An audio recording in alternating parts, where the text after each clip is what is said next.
Huberman Lab podcast, where we discuss science and science-based tools for everyday life.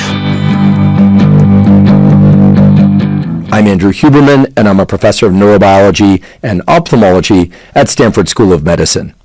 My guest today is Dr. James Hollis. Dr. James Hollis is a Jungian psychoanalyst and author of more than 17 books about the self, relationships, and how to create the best possible life. Some of the notable titles and topics of those books include Creating a Life, Finding Your Individual Path, as well as The Eden Project, In Search of the Magical Other, which, as the name suggests, is about relationships. He has also written about how to access our most resilient self in the book entitled Living Between Worlds, Finding Personal Resilience in Changing Times. During today's discussion, Dr. Hollis teaches us what questions we need to ask of ourselves on a regular basis in order to best understand who we really are and what we most desire at the level of vocation, romantic relationships, friendship, and family, and indeed in relationship to life's journey. What you'll quickly realize during today's discussion with Dr. Hollis is that while yes, he is trained as a Jungian psychoanalyst, he is also very firmly grounded in practical tools. That is, he teaches us the simple and yet practical tools that we can each and all apply on a daily basis in order to make sure that we are staying on our best path. We discuss how family dynamics that we grew up in, as well as trauma and attachment styles, combine with our unique gifts and indeed our shadow side as well, in order to drive us down particular trajectories in life that sometimes lead us where we want to go, but other times lead us astray, and when they do, how to get back on track. Today's conversation with Dr. Hollis is truly a special one in that he rarely does podcast appearances. In fact, we traveled to him to record this podcast. That's how motivated I was to be able to sit down with him, because I'm familiar with his many books and his incredible teachings, but I really wanted to get his knowledge collected in one format, in one place. And what I can promise you is that by the end of today's podcast, you'll be thinking differently about yourself, about the people in your life, and indeed, life itself. Before we begin, I'd like to emphasize that this podcast is separate from my teaching and research roles at Stanford. It is, however, part of my desire and effort to bring zero cost to consumer information about science and science-related tools to the general public. In keeping with that theme, I'd like to thank the sponsors of today's podcast.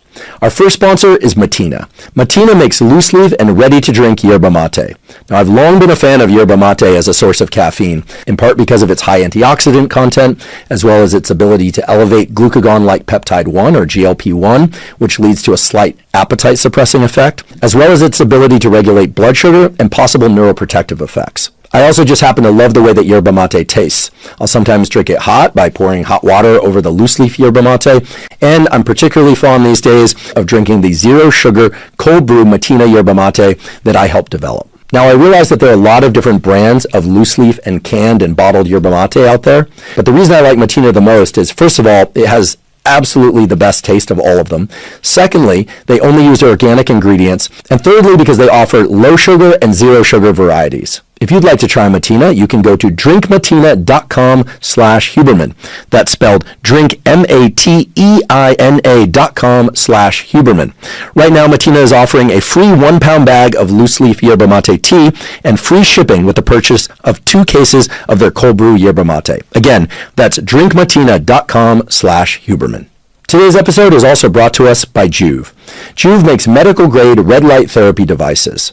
Now, if there's one thing that I've consistently emphasized on this podcast, it's the incredible impact that light, meaning photons, can have on our mental health and physical health. Red and near-infrared light has been shown to have profound effects on improving cellular health, which can help with faster muscle recovery, boosting healthier skin, reducing pain and inflammation, enhancing sleep, and much more. What sets Juve apart is that it uses clinically effective wavelengths, emits a safe and effective dose of red and near-infrared light, and most importantly, offers the only true medical-grade red light panel available. I personally try to use the handheld Juve Go unit, as it's called, every day, and especially when I'm on the road traveling.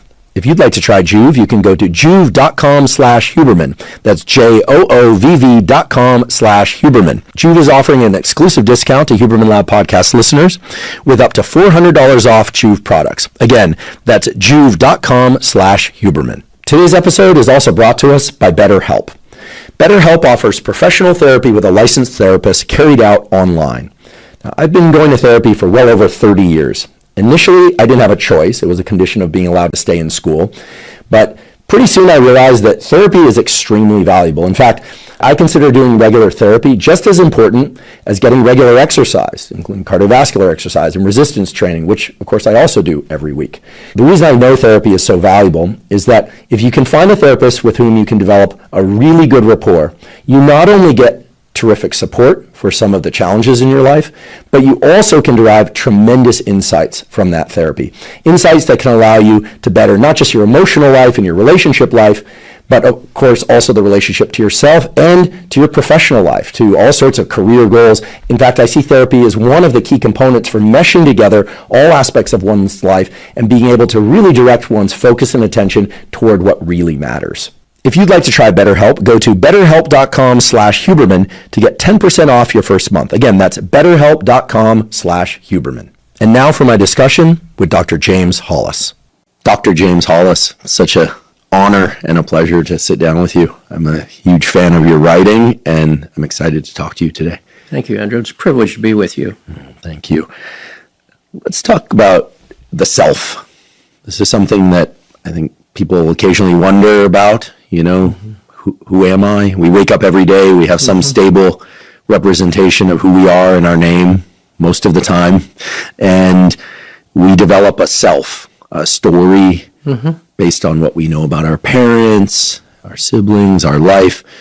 From the perspective of Jungian psychology, maybe psychology generally, how should we think about ourselves? Well, first of all, the idea of the self with a capital S, to distinguish it from the ego consciousness, that is to say, my conscious presence, as you and I are talking right now, is a transcendent other. It's a mystery. It's essentially governed by our instincts. You know, it's nature seeking its own expression and its own healing. What I've seen in terms of the activity of the self through the years, it has two agendas. One, healing when injured, and secondly, expressing itself in the same way that the acorn becomes the oak tree, so to speak. Now, the ego, of course, is that little scintilla of energy that begins to cluster. We're born without an ego, but then there's several shards of experience between the me and the not me that slowly accumulate, almost in tidal pools, so that I begin to differentiate myself from the other, my mother, let's say, or my father, or the object that is there. And you're right, we are an animal that seeks to understand as part of our adaptation to the world, and so we are narrative animals. We create stories about it, and our stories rise out of what we're experiencing at the moment. So you can see why a person born into a certain culture or a certain family of origin with its style of relating, or disrelating as the case may be, becomes the ground for defining that person's sense of self. So it's important to distinguish between the self and one's sense of self. The sense of self is who I think I am. At any given moment, that's very fluid, of course. Now, we have all kinds of internal clusters of energy. They are called complexes, a term that Jung popularized. And complexes are splinter personalities, he said. So a person might say, why did I get so upset yesterday? What came over me? Or I don't know what I was thinking when I made this important decision. And that's our recognition that we were in an altered state at that moment, that something within us had been triggered, had sufficient energy to come up, usurp ego consciousness, and take it over. Actually, the term that Jung used in German meant possession. It's a state of psychic possession temporarily.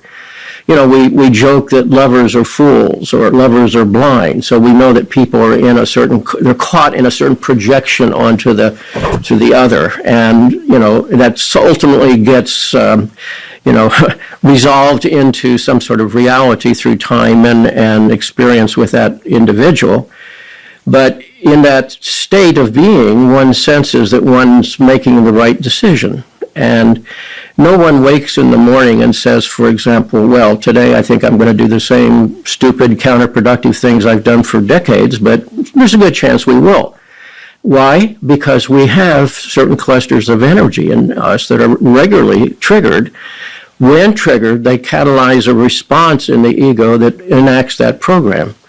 So it affects our body, it affects our script, and of course it affects our perception of self and world. So, you know, from the standpoint of therapy, one of the things we try to do is suggest to people you're not what happened to you, because one of our tendencies is to internalize whatever's happening to us.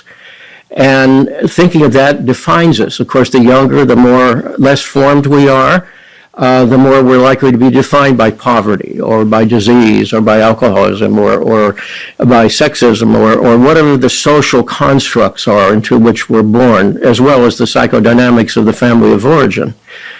So in those circumstances, we all have a provisional sense of self.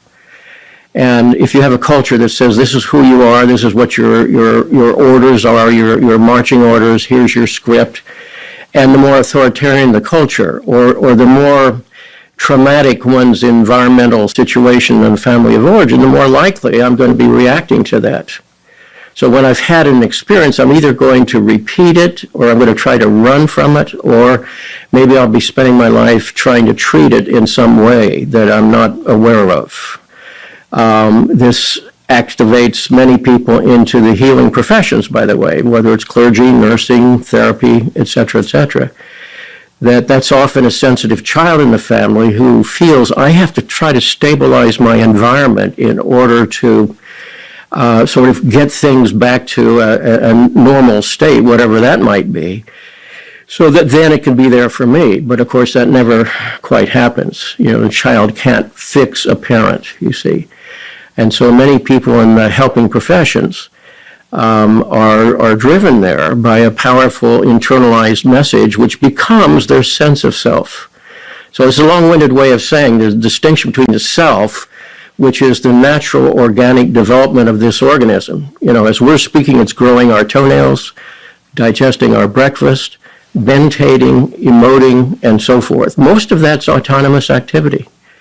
It's kind of like the centipede. You know, you congratulate the centipede on how well he coordinates all of his legs, and then he thinks, well, should I move this leg or this leg or this? And he's immobilized. These are not functions that we govern consciously, although we can interrupt them consciously. But something is there taking care of us. It's an organic unity, and that's what Jung meant by the self, capital S. Our sense of self is a different matter. And so one of the things that I've tried to emphasize in therapy is you're not what happened to you. Because we tend to be bound to our story that says either that's who I am, that's what I'm defined by, or I'm spending my life trying to differentiate myself from that, get away from that, perhaps. So, again, our sense of self is very provisional. It evolves, and in any given moment, there may be something in the unconscious that's triggered. And of course, the problem with the unconscious, it's unconscious. So I don't know that it's happened.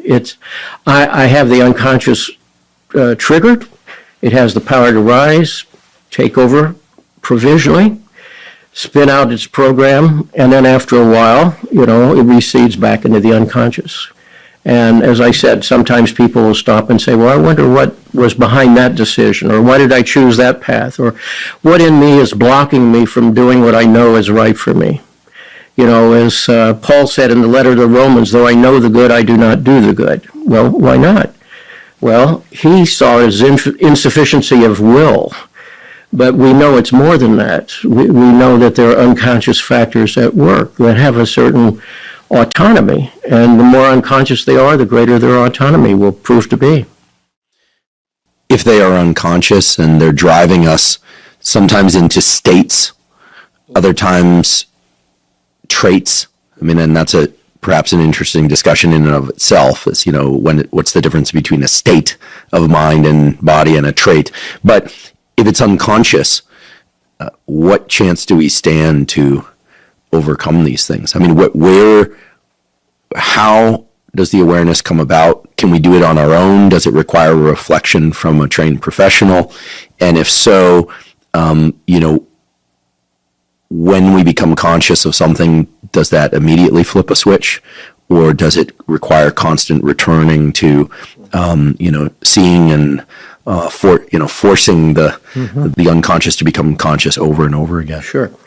Well, those are great questions. First of all, again, none of us rises saying we're going to be counterproductive today, but we will because of the autonomy of those clusters of energy within us. Now, I've said to many people who've asked that question, well, start with your own life. Look to the patterns that you have. A pattern is an indication of some cluster of energy, whether it's outward or whether it's inward, that you're carrying with you. And we don't do crazy things. We always do logical things if we understand that what we're in service to intrapsychically. I'll give you an example. I was working in a closed ward of a hospital many decades ago, and there was a fellow repeatedly trying to break a window. People were assuming he was trying to escape or get a shard of glass for some nefarious purpose, and no one bothered to ask him why he was doing this. And he said he had the delusion that he was, first of all, in a locked ward, so he was caught in a non-voluntary situation. And in his psychosis, he felt that somebody was pumping air from the room. Now, if this door was locked and the air is being pumped out of this room, the most logical thing we would do is break through a window or break down the door.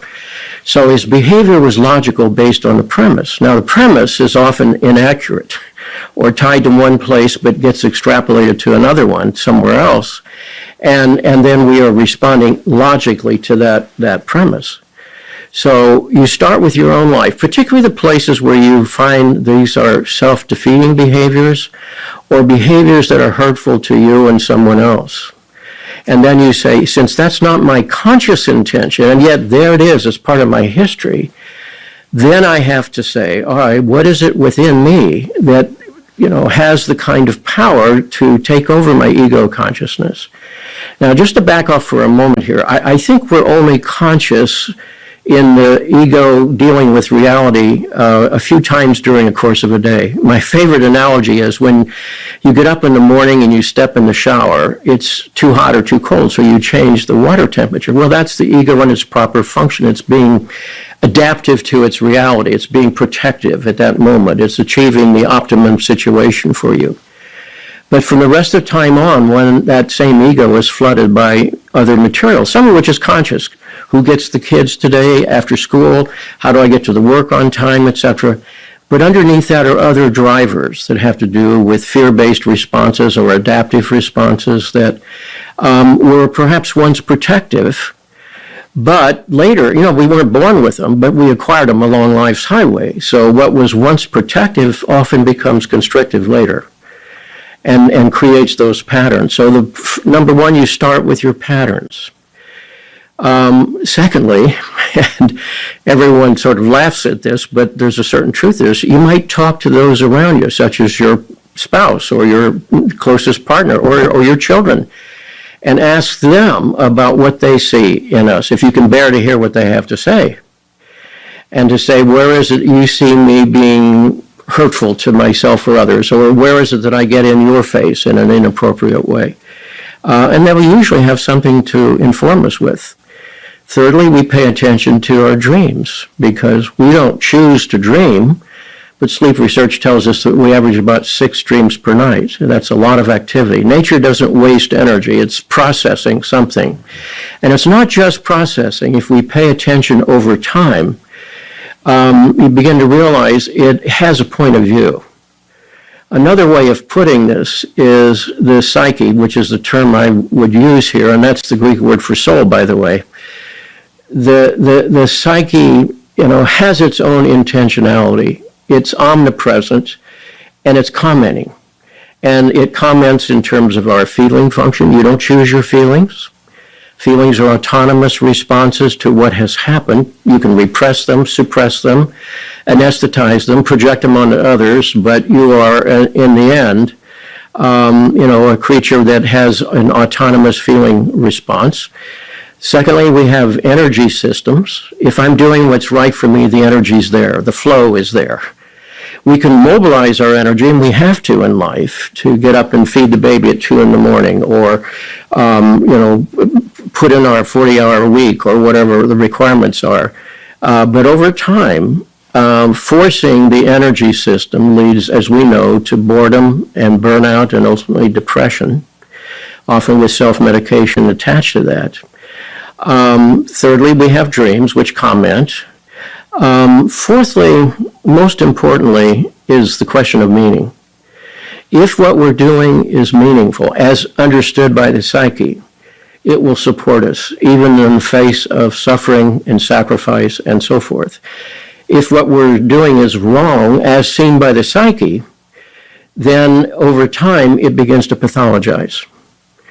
So you take that word psychopathology, literally from the Greek it means the expression of the suffering of the soul, which I think is revelatory. The expression of the suffering of the soul. Now, that seems to me obligatory to take seriously.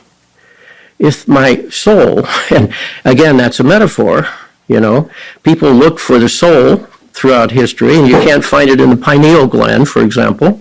No. The soul's a metaphor for the organic wisdom of that natural being that we are.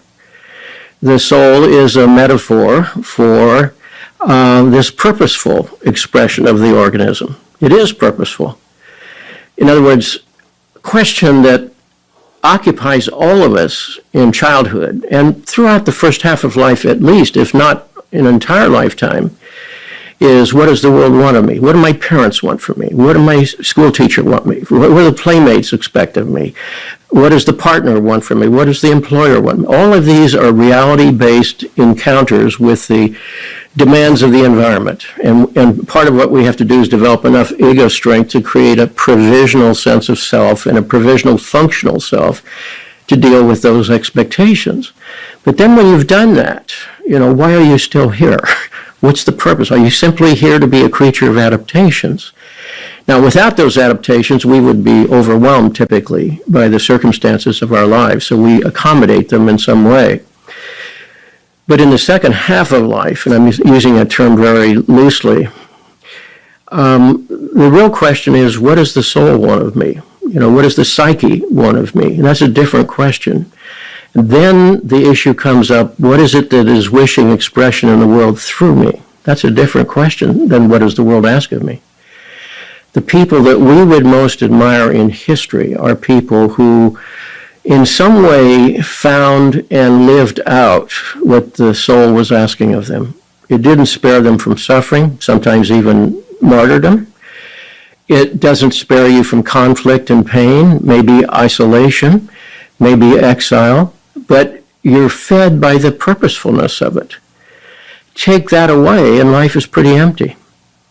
And of course, we live in a culture where there's this enormous barrage of external stimuli. Well, buy this, purchase that, do this or that, the latest thing and this or that, the newest shiny thing. And the more I'm seeking to define myself through that environmental summons, the more likely I'm going to be estranged from something inside. All of us know it, but we don't know what to do about that at some level. And typically, it has to hurt enough inside to bring a person into therapy. People don't just walk in and say, well, I was in the neighborhood, and I thought I'd pop in and talk to a total stranger, pay him some money, and then, walk out as a different person. It doesn't work that way. I've often said to people, this is not about curing you because you're not a disease. This is about making your life more interesting, where you realize every morning you get up, you have something profound to address today. Why am I here? And in service to what? Because if you don't ask that question, you're going to be in service to your adaptive postures from childhood, as many people prove to be, until the conflict within reaches that point where the suffering of the soul, psychopathology, is sufficient. I myself was cruising along in my 30s. I'd achieved everything that I wanted to achieve and was enjoying my life, and then suddenly, inexplicably, had a very serious depression. And it took me a while to realize that I was asking the wrong question.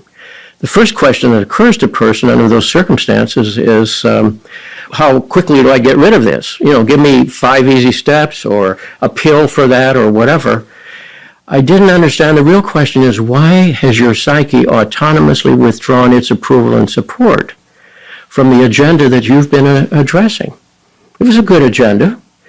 Nothing wrong with it, but there was something else that was missing in this process. And it took a depression, it's like something from below reached up and pulled me down. Something was being pressed down. That's depression. And at the bottom of that well, there's always a task. There's always an issue, the identification of which can lead one into a new place in one's life, a different journey. In my case, it led me to leave a very fine tenured position in academia, travel to Switzerland, and spend several years there in retraining as a psychoanalyst. And I now look upon that depression as beneficent, but at the time I certainly didn't, as you can imagine. I'd like to take a brief break and acknowledge our sponsor, AG1. By now, most of you have heard me tell my story about how I've been taking AG1 once or twice a day, every day, since 2012. And indeed, that's true. I started taking AG1, and I still take AG1 once or twice a day because it gives me vitamins and minerals that I might not be getting enough of from whole foods that I eat, as well as adaptogens and micronutrients. And those adaptogens and micronutrients are really critical because even though I strive to eat most of my foods from unprocessed or minimally processed whole foods, it's often hard to do so, especially when I'm traveling and especially when I'm busy. So by drinking a packet of AG1 in the morning, and oftentimes also again in the afternoon or evening, I'm ensuring that I'm getting everything I need. I'm covering all of my foundational nutritional needs. And I, like so many other people that take AG1 regularly, just report feeling better. And that shouldn't be surprising because it supports gut health, and of course gut health supports immune system health and brain health, and it's supporting a ton of different cellular and organ processes that all interact with one another. So while certain supplements are really directed towards one specific outcome, like sleeping better or being more alert, AG1 really is foundational nutritional support. It's really designed to support all of the systems of your brain and body that relate to mental health and physical health. If you'd like to try AG1, you can go to drinkag1.com/Huberman to claim a special offer. They'll give you 5 free travel packs with your order, plus a year's supply of vitamin D3 K2. Again, that's drinkag1.com/Huberman. So if our task is to get in touch with this kind of yearning of the soul, to perhaps do some reparative work from our childhood, or at least understand our parent-child relationships. And then in an ideal circumstance, to express ourselves through some higher calling, if you will. But higher meaning for us or for the world, hopefully both. That would be ideal. In terms of the day, you said you can wake up in the morning, presumably some of the residual thought processes and emotions from a dream or dreams still live within us early in the day. And then we start going about our day doing the practical things, making the cup of coffee, drinking the water, getting some sunshine, these sorts of things. How is it that the typical person, any of us, can think about segmenting our thinking and our actions in a way that we're touching into the deeper meaning of life while also carrying out a life? Because as you know, and I know, and everybody listening and watching knows, that there's stuff to do. We need to often get an education, make a living, tend to people around us, tend to ourselves, and it becomes a kind of a neuroscience problem in my mind, right? Different brain circuitries for different types of thinking. And if I may, I think it also becomes a time perception problem. The human brain to me is so magnificent at setting milestones that are like get in the shower, finish the shower, check the text messages, talk to somebody, and get about the day. The milestones become very close in. And then if we're lucky enough to be able to take a walk and reflect, put the phone away, etc., then our mind can expand into, gosh, why am I here? What about that thing my grandfather said to me or my grandmother said to me? And the ability to place our perception in larger or smaller time bins seems very closely linked to all of this, and to the sense of mortality, which we'll certainly talk about in a little bit. But in a kind of a practical way, in the absence of a daily therapy session, how do you suggest people start to segment or compartmentalize in a way that's functional? For instance, should people set aside 15 minutes each morning to just think about why they're on this earth, and why they're doing and what they're doing as opposed to just doing? Sure. Well, this is the central problem of our time is everybody is going to say, I don't have time for that. I had a colleague, now deceased, Marion Woodman in Toronto, who used to say to her clients, you have to guarantee me 1 hour per day that you reflect on your dreams or you journal in terms of what's going on in your life. And she said, always people say, I don't have time for that. Then she said, then you don't have time for therapy. You're not making any priority here for this. And you're right, the claims of, Wordsworth wrote in 1802, the world is too much with us, getting and spending, we lay waste our powers. This is 1802, before the internet, right, with all of its claims upon us. There's such a noisy din around us. We're all distracted by that, you see. That's why it usually takes a crisis in a marriage or a depression or whatever the case may be to get people to pull out of that and reflect upon that. So I spend 15 minutes every morning before starting just meditating, particularly working on a dream if I've had a dream. And secondly, I reflect on things in the evening too, because one of the things we want to try to do is to say, what are the stories I'm living here? One of them, I've got to earn a living. One of them, I've got to do this. Another one, I have to do that, you see. But what's all of that frenzy about, you see? That's why I think the first half of life, and I say this semi-humorously, is a huge and unavoidable mistake, because we're living just reactively. You see, it's not generative. It's reacting to whatever's going on around us. Is one's entire life to be spent reacting to things? Now, when you're young, there's only so much ego strength to reflect upon this. A number of years ago, I was asked to give a talk to an advanced group of college students at a university on the psychodynamics of love. Well, they were all interested about love, I can tell you, right? So it was a 3-hour seminar. So the first 90 minutes, we talked about projection, transference, all these. They got it. They were smart kids. And then we took a short break. When we came back, and I said, now let's apply these ideas to your current or recent relationships. And it was like the curtain came down. They were 19, 20, 21, 22 in that area. They couldn't bear. They could get the idea, but they couldn't bear to look at themselves with that kind of scrutiny. Flash forward 20 years when they're 40 and their marriage just dissolved, or the relationship has hardships of one kind or another. They're much more likely to be able to have enough ego strength to bear looking at oneself. Secondly, there's enough life experience to reflect upon, because this kind of work takes courage in the first place. I have to be able to bear to look at myself and see what's there, which won't always be pretty. And secondly, it's humbling, because this is not about feeling great, it's about being called to accountability, which is a whole different matter.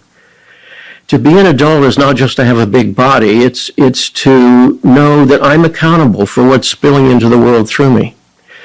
Jung said once in one of those telling statements that haunts me in a constructive way, he said, the greatest burden a child must bear is the unlived life of the parent.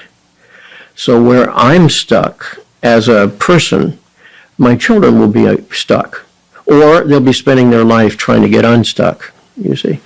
So the best thing I can do for them is to model for them, a life lived with as much courage as I can mobilize and as much integrity as I can manage.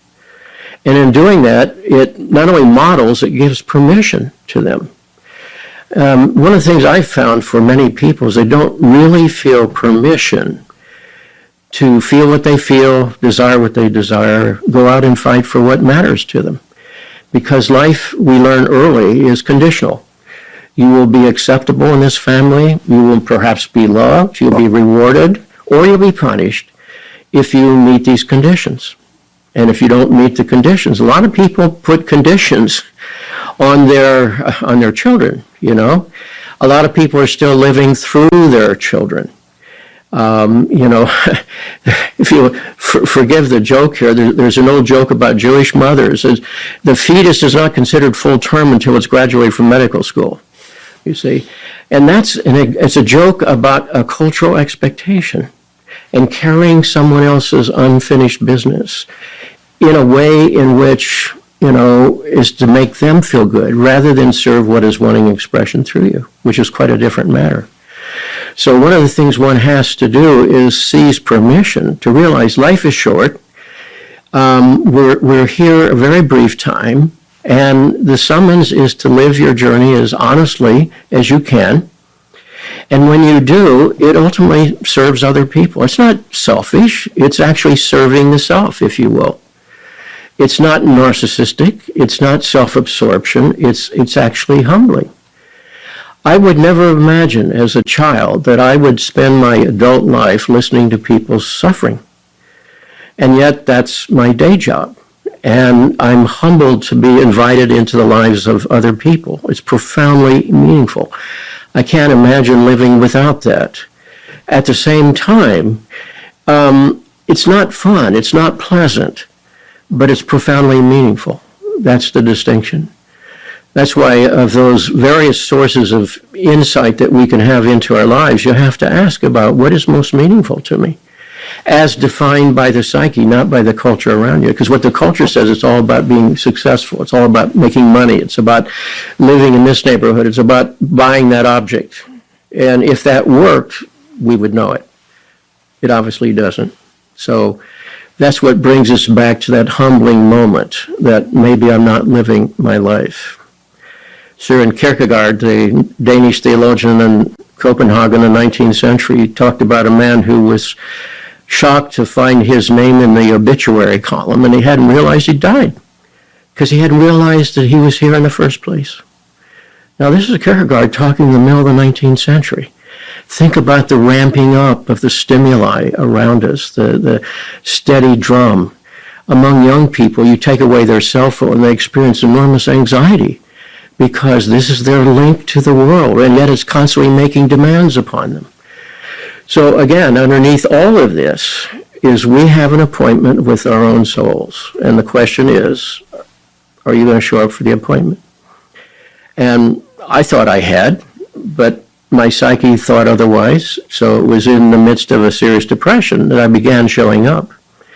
And it was a difficult process, but ultimately proved to be, I think, transformative. I certainly agree that hardship, for better or worse, is often the way that these things stimulate the self-reflection that's required for change.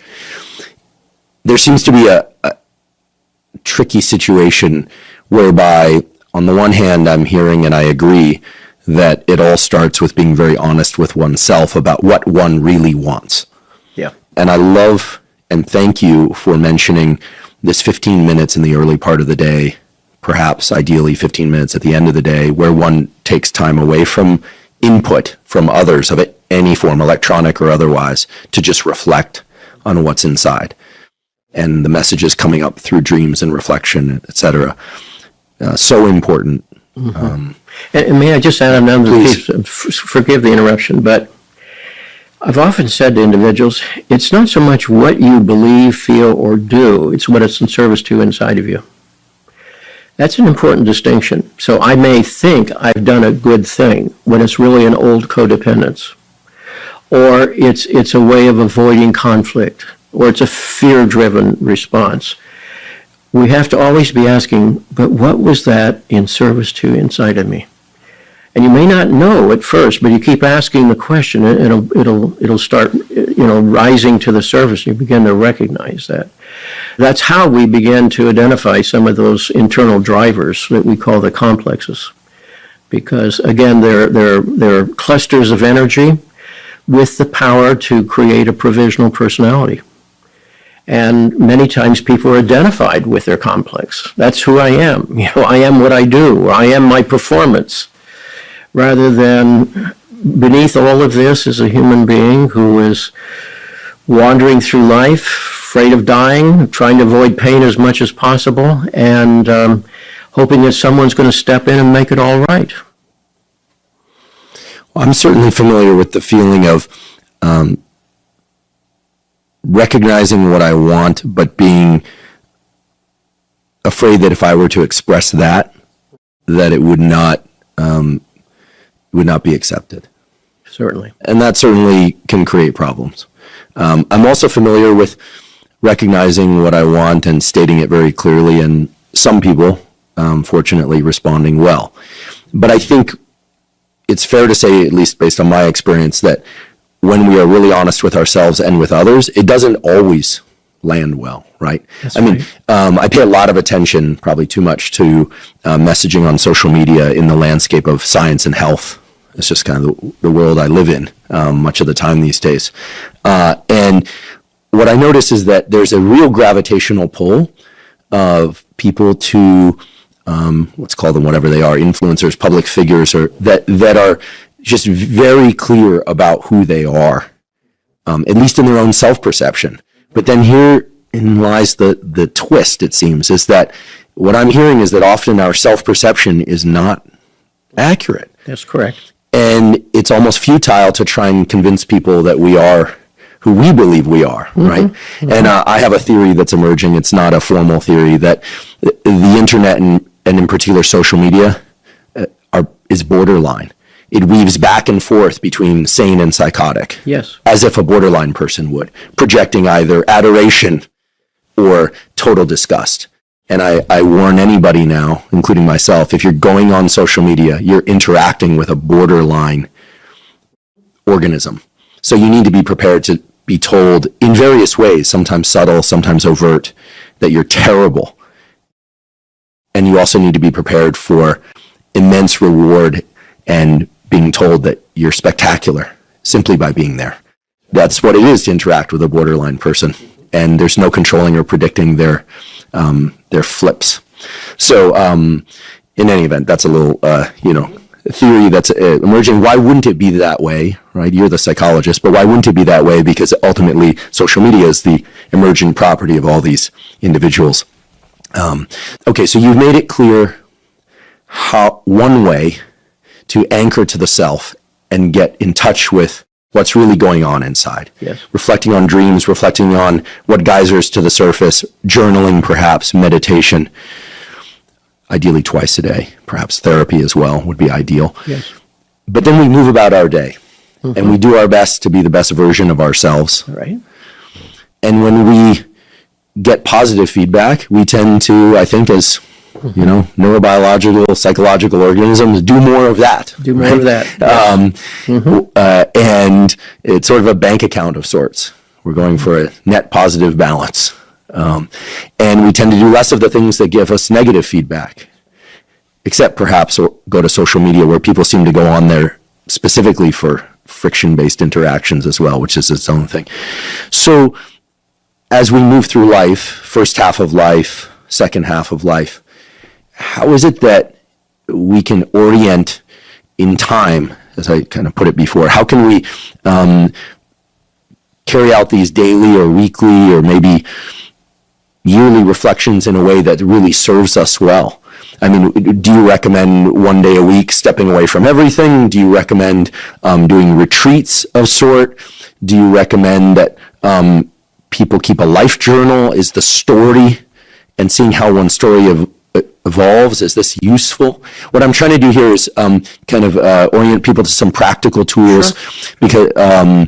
Because I think at some level we can get pulled down currents of any kind. That's right. And ideally we stay out of deep pathology. Mm-hmm. But even if we hit the rumble strips and go back over and over again, this is important work, right? This is about being the best version of ourselves, and society benefits from that. So are there more macroscopic things that we can do? Or is it just a daily chip away? 2 meditations, ideally therapy, journal, and just anchor down. Do we ever get to relax? Well, of course. First of all, there's no formula that's applicable to everybody in their life circumstances. The word psychotherapy literally means, from the Greek, to listen to or pay attention to the soul. However you go about doing that is right for you. It's up to you to figure that out. And for some people, it'll be working in nature. For others, it'll be working with their hands. For others, it'll be through some creative enterprise or working with their dreams or meditating or whatever. I would say whatever helps you step out of the stimulus response melee that we call our daily life is likely to be helpful to you, either because you rest and you restore the psyche and or you have some reflection upon it. You recollect yourself as it is, right? You remember the self because we get unraveled. I often have the feeling of getting unraveled in life where, this calls you and this calls you and this calls you and that calls you. And it's just pulling you away from some center here. And again, this is not about self-absorption.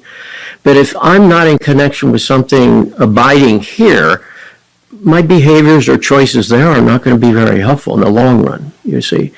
They're going to be merely responsive to the demands of the environmental circumstances.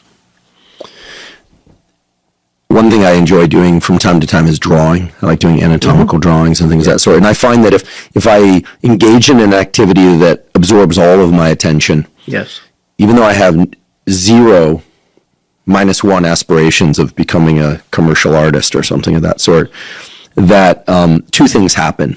One, I exit the stimulus response world, and at the same time, it's inevitable that some insight comes later. That's right. What is that? Well, see, I think that's a good example, though, as you said, of exiting the stimulus response cycle, because in that moment, something in your psyche rises to express itself through you. And it's your drawing. We could perhaps read that drawing and perhaps interpret something of it, like the famous Rorschach, for example.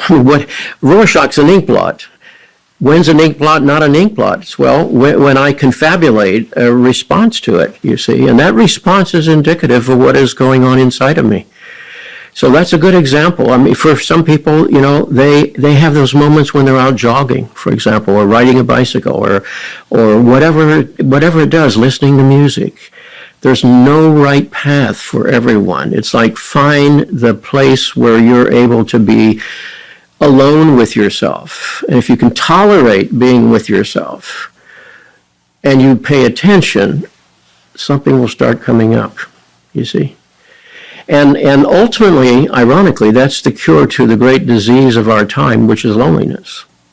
It's interesting that the UK and Japan now have cabinet-level posts for ministers of loneliness. So great is the loneliness. We've never been more connected in human history through our electronic media. And yet people are now isolated in their rooms, talking to each other. And I saw a cartoon, it was probably New York or somewhere, where a couple was getting married, and the minister says to the couple, well, text each other, I do, It was ultimately a joke about how we are so media dependent now that we're disconnected from each other. And so whatever it is that helps you link to something in here. You asked this question, which I'm also haunted by in a constructive way. He said, we all need to find what supports us when nothing supports us. And that's ultimately the cure for loneliness, that there's something inside of me that knows me better than me, is working hard to bring about a healthy response to whatever life brings. And it has a purposefulness to it, an intentionality, an expression. And when I'm in touch with that, I feel that sense of wholeness and purposefulness. When I'm out of it, it's when I start unraveling, so to speak. And that's how we get exhausted and burned out and so forth. So again, I use that word recollecting, remembering. It's like pulling the pieces back together again in some way. So what Shakespeare said, the knitting the raveled sleeve of care, you see. He was using the same metaphor of being unraveled in some way. I love this notion of spending time alone and accessing one's deepest resource for self-care as a way to deal with loneliness. Because ultimately, I also completely agree that stimulus response is the hallmark of text messaging. There can be useful Sure. aspects of text messaging, of course, coordinating plans, et cetera, and communicating. But certainly social media, we have a stimulus response device. Some people think of it more like a slot machine, but it never actually returns the jackpot is the issue. And I also think that social media can be terrific for educating and learning as well. Certainly much of what I do or strive to do. I think time alone is incredibly beneficial. So thank you for highlighting that. And also that it doesn't take much, maybe even a half hour That's right. walk or something of that sort. If I may, what do you think happens when we exit that stimulus response mode? Do you think the unconscious mind is revealed a bit more to us? Yeah. And I think of the unconscious mind, a former guest on this podcast, a psychiatrist, described the unconscious as kind of like the iceberg that's beneath the surface. There are all the stuff going on that we're entirely unaware of. Do you think that the water recedes a little bit? Oh, absolutely. Because there's no room for the expression of whatever's wanting to be acknowledged within us when we're constantly responding to our environmental demands. One of the things I try to do is walk a mile every day. I've gone through some health issues in recent years, and so I'm sort of in a physical recovery stage of life, and I walk a mile a day, even though it's physically difficult. And I find that revelatory because I'm focused on being present here rather than all of the distractions there. And that's one of the things that I have found a form of meditation, if you will. And what comes up for me is often surprising. I've talked before on the podcast about meditation, clinical hypnosis, something called yoga nidra, which is a self-directed relaxation. Sometimes call it non-sleep deep rest, etc. And without taking us on a tangent, I raise this because we keep talking about meditation, and I think to a lot of people, meditation sounds like something esoteric. To me, as a neuroscientist, meditation is a perceptual exercise. It can be done to enhance focus by focusing on a specific location behind the forehead or looking at a light. It can be an open monitoring meditation where you're intentionally not trying to focus on any one thing. But at the end of the day, it's a perceptual it's a deliberate perceptual shift. Much in the same way that if I decide to, listen to an opera with my eyes closed, in some sense, it's a meditation. It's a deliberate perceptual shift. So a deliberate perceptual shift that we're calling a meditation, which I think is a great label for it, that is directly aimed at better understanding one's own unconscious processing so that one can then lean into the stimulus response parts of life with more intentionality, with less opportunity to hit the rumble strips or go into the gutter. With a more authentic response to it, you see, because it's more likely to be coming out of me rather than simply being reactive. I think that's the important thing. What's so important about what you're saying is that for years now we've heard about, meditation being important as a way to intervene in the stimulus response process. Yes. And people say, be responsive, not reactive. And it all sounds so wonderful, just as being gritty and resilient sounds wonderful. But one of the things that's really important here that you're raising is that there are methods to do this. They almost always involve going inward, or someone who can see what we can't see, pointing out blind spots in us. That's right. Well, I think, again, the issue is to still the traffic inside and be present to the moment in whatever way that is. That's why I said a person can meditate by work of the hands or by walking or something that pulls one out of the cycles that are running their little script over and over and over. So there are many forms of meditating. And, ancient traditions have revealed that too. There's walking meditation and so forth. And you mentioned music. I think that's another example. To listen to music, I think, takes one out of, Nietzsche said once, without music, life's a mistake. And I think what he was getting at was there is a sense in which music has no purpose except being itself. So when we're really present to the music, we were in the midst of being. We're at spring right now, as you and I are talking, and it's beautiful in the neighborhood. And so I've been watching the flowers emerge and so forth. And simply being present to that means some of that other traffic is stilled. And then I return and the traffic resumes. But maybe I have a little more of a sense of who I am and from whence I'm responding, you see, as a result of that recentering process. You know, the Zen folks talk about being no-minded. I think that was their way of talking about being present to this moment, but not consumed by the demands of this moment. And that's a difficult thing to manage, but it's essential. I'd like to take a brief break and acknowledge one of our sponsors, Waking Up. Waking Up is a meditation app that offers hundreds of guided meditations, mindfulness trainings, yoga nidra sessions, and more. I started meditating over 3 decades ago, and what I found in the ensuing years is that sometimes it was very easy for me to do my daily meditation practice. I was just really diligent. But then as things would get more stressful, which of course is exactly when I should have been meditating more, my meditation practice would fall off.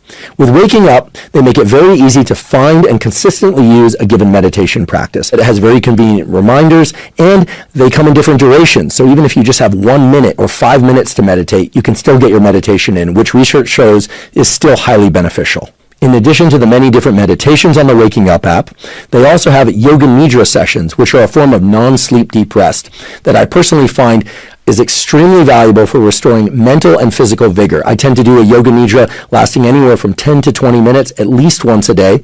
And if I ever wake up in the middle of the night and I need to fall back asleep, I also find yoga nidra to be extremely useful. If you'd like to try the Waking Up app, you can go to wakingup.com/Huberman to try a free 30-day trial. Again, that's wakingup.com/Huberman.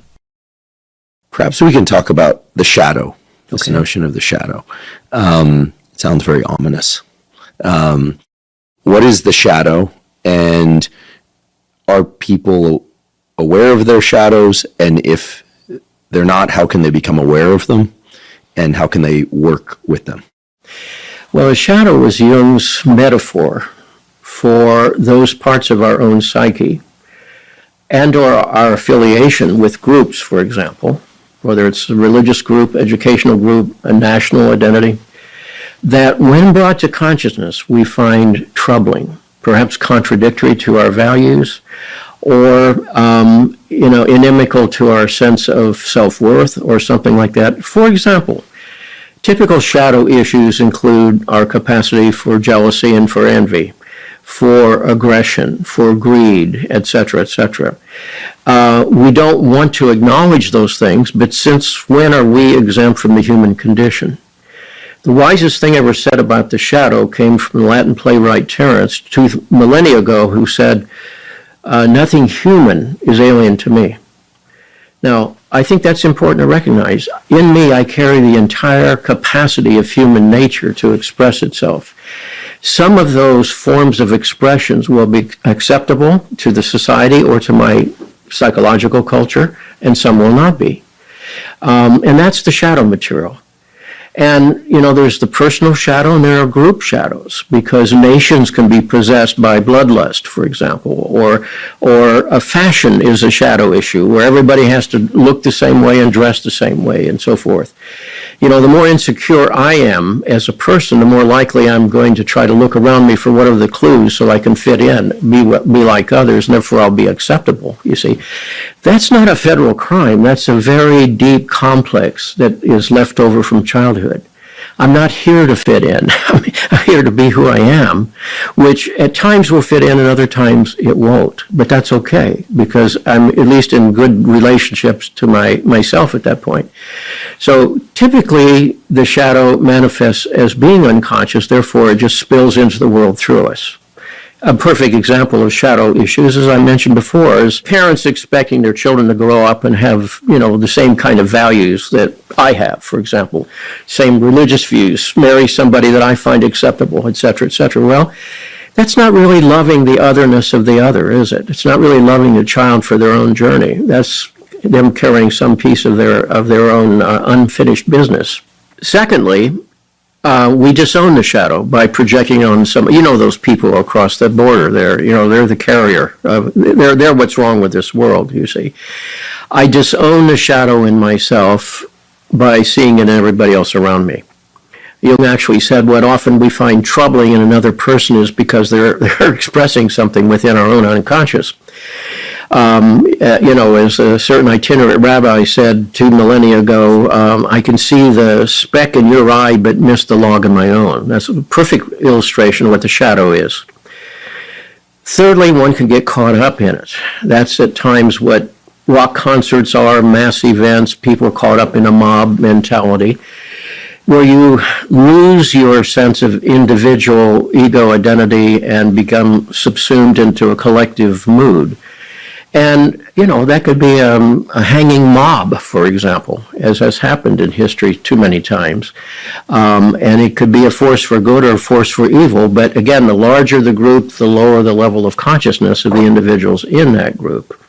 And then fourthly, we recognize it in ourselves. In a speech at Yale University in 1937, Jung said, a person who could look at their own shadow and own it, he said, now has a large problem because they're no longer to blame others for what goes wrong in their life. They have to acknowledge that within themselves. And he said further, it's the single best thing you can do for your society. This is not navel gazing. This is how you lift your unfinished business off of your partner, your children. Take it back yourself, which is a loving thing to do and a civic-minded thing to do if you look at it collectively here. So how does one learn what their shadow or shadows? Well, again, if you're married, ask your partner. Sure. Yeah. Who will tell you immediately what your unfinished business may be, or your children, or your close friend, perhaps.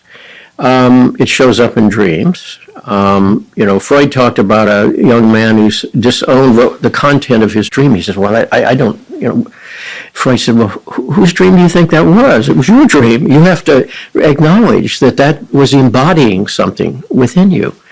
So there are many ways to recognize the shadow. Often consequences pile up, and then one begins to realize, well, the only consistent person in all the scenes of this drama I call my life is moi. So I have to acknowledge that that's my stuff. And that's a very humbling thing. That's why I say this work is humbling, not inflating in some way. It's humbling.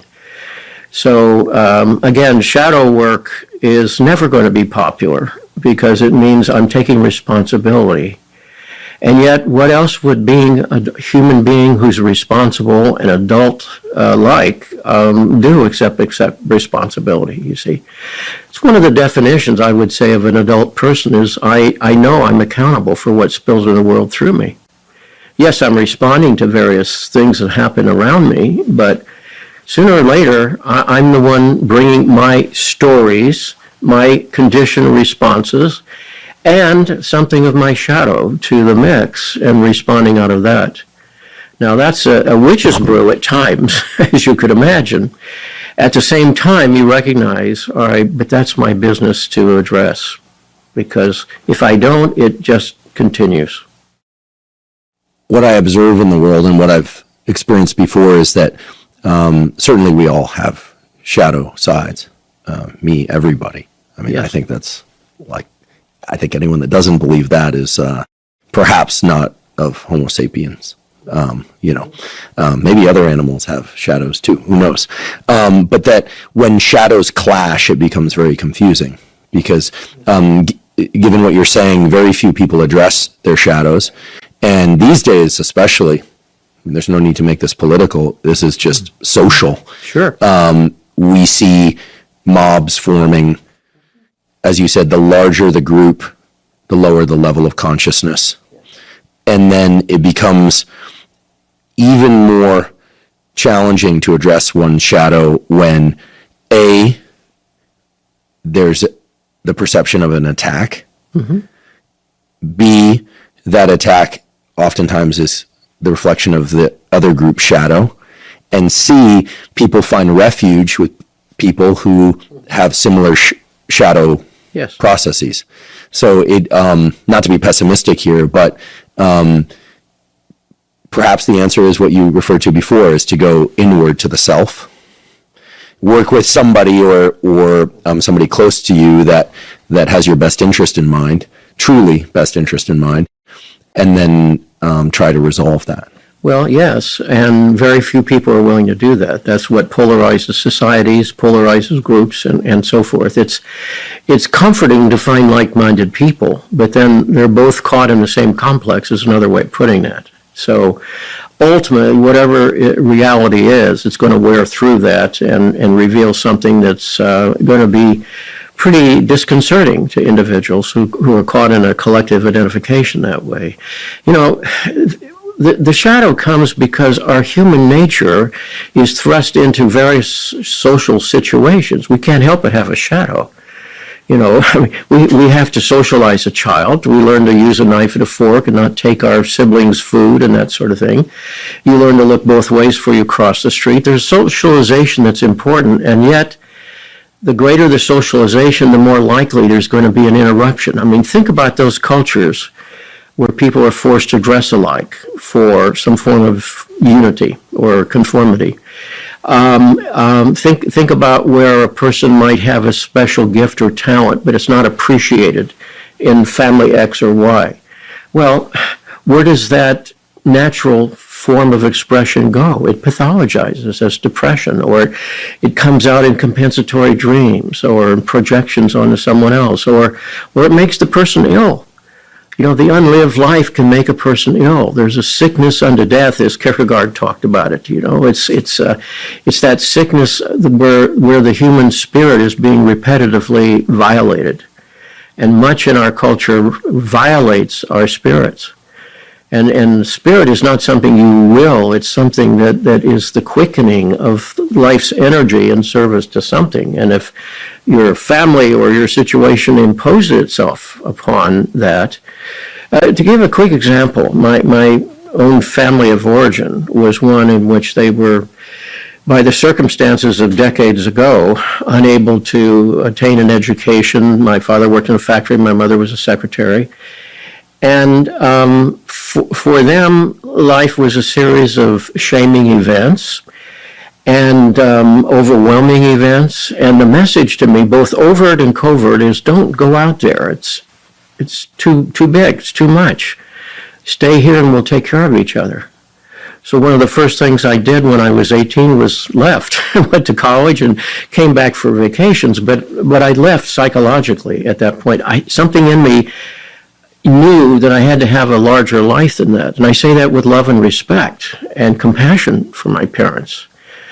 The last conversation I had with my mother before she died of cancer, her ancestor, her father she'd never known, was from Sweden. And I'd had a book translated into Swedish. And I told her I thought that would be something that would be nice for her.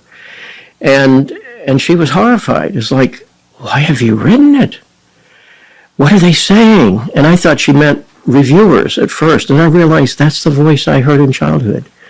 She was saying, you shouldn't be out there. Now people are going to attack you. This will draw attention to you, you see. And her intention was protective. In her last days, actually, before she died, she was more afraid of what people thought than whether her son was living his journey or not. And I say this with grief for her. And that was the message of childhood, you know, it's too much out there. And yet something inside quickened and said, well, you need to go where those airplanes are going. You need to go see the ocean for yourself. You need to try to live in a foreign country and see what that's like. Was that easy? No. It was doubly hard because of the messages I had. But it was just necessary. Sooner or later, again, the appointment with your life, do you keep it or do you not keep the appointment? So that was the first meeting of the appointment, was to leave home and start the journey. You know, in terms of the archetype of the journey, first is the departure. And then you have the initiatory experiences, which can knock you down. And then the question is, do you get up and go to the next one? And sooner or later, something begins to change inside, and you begin to feel that this is the journey that's right for me. It's very moving to hear, because we hear that we become our parents, and yet I've never believed that.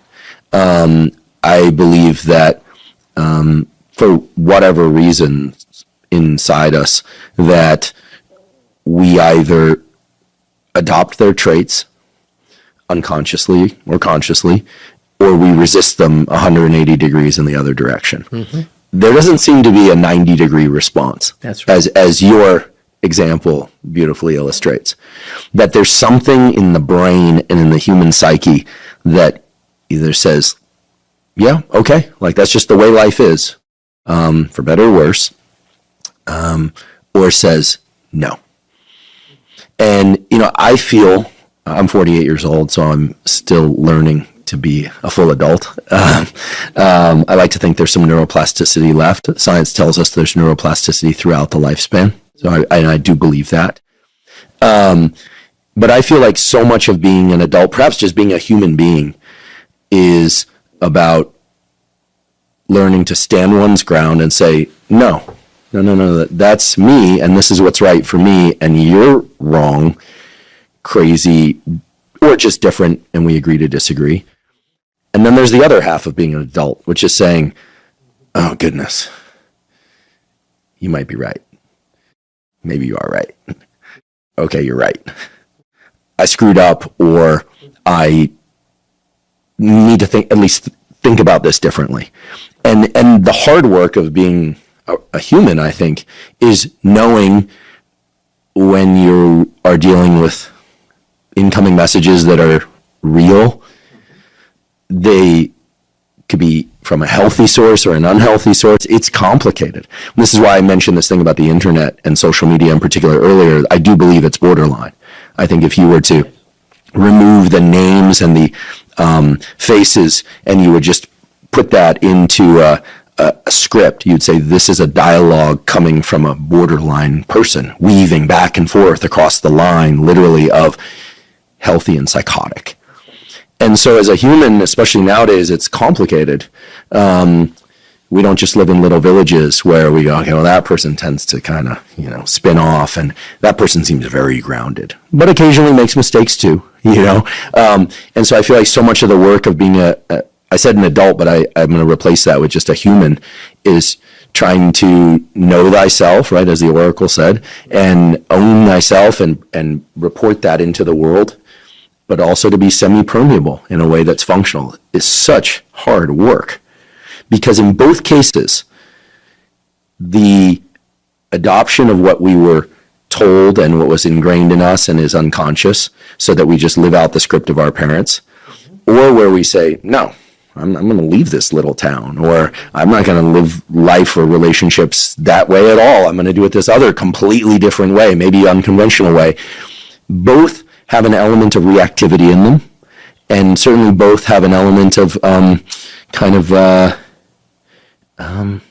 there's a vigor behind it.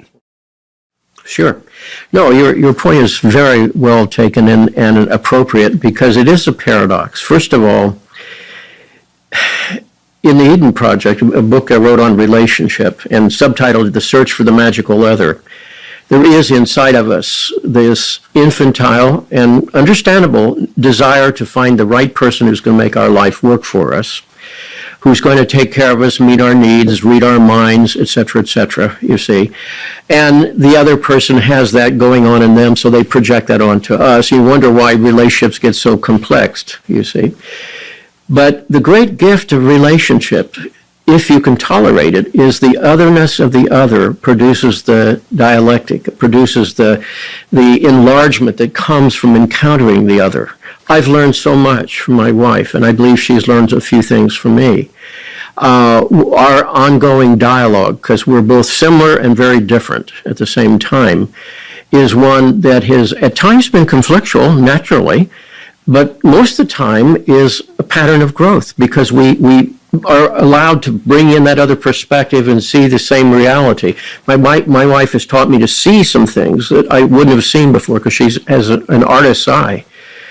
On the other hand, there are places where you have to come up, as you said, against what is central and critical to your own well-being or your own integrity, and then you have to stand for that. And the wisdom to know which is which at any given time is not inbred. It's one of those times where we have to find that balancing point.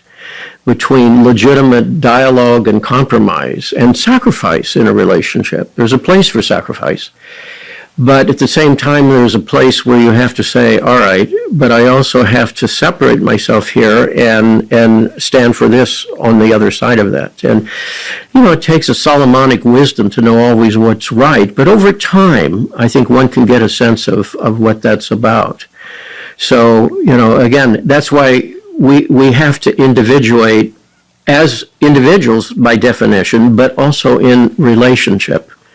Because it's the otherness of the others that pulls us out of that self-referential system. Otherwise, we get caught, in a circular dialogue among our complexes, for example. As Jung said, it's important to go to the mountaintop to meditate, but if you stay up there too long, you'll be talking to ghosts, Your complexes will be caught in this looping cycle.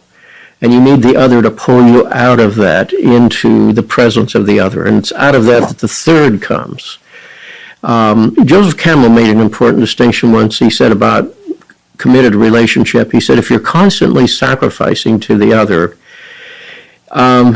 you'll grow resentful. But if you're sacrificing to the project the two of you have launched together as a friendship or a marriage or whatever form it takes, you can do that in a very constructive way. You're fed by that because you're mutually committed to the project that this relationship represents. And that's an important distinction, I think. Yeah, given that 50% or more of marriages seem to end in divorce these days, I think that statistic still holds.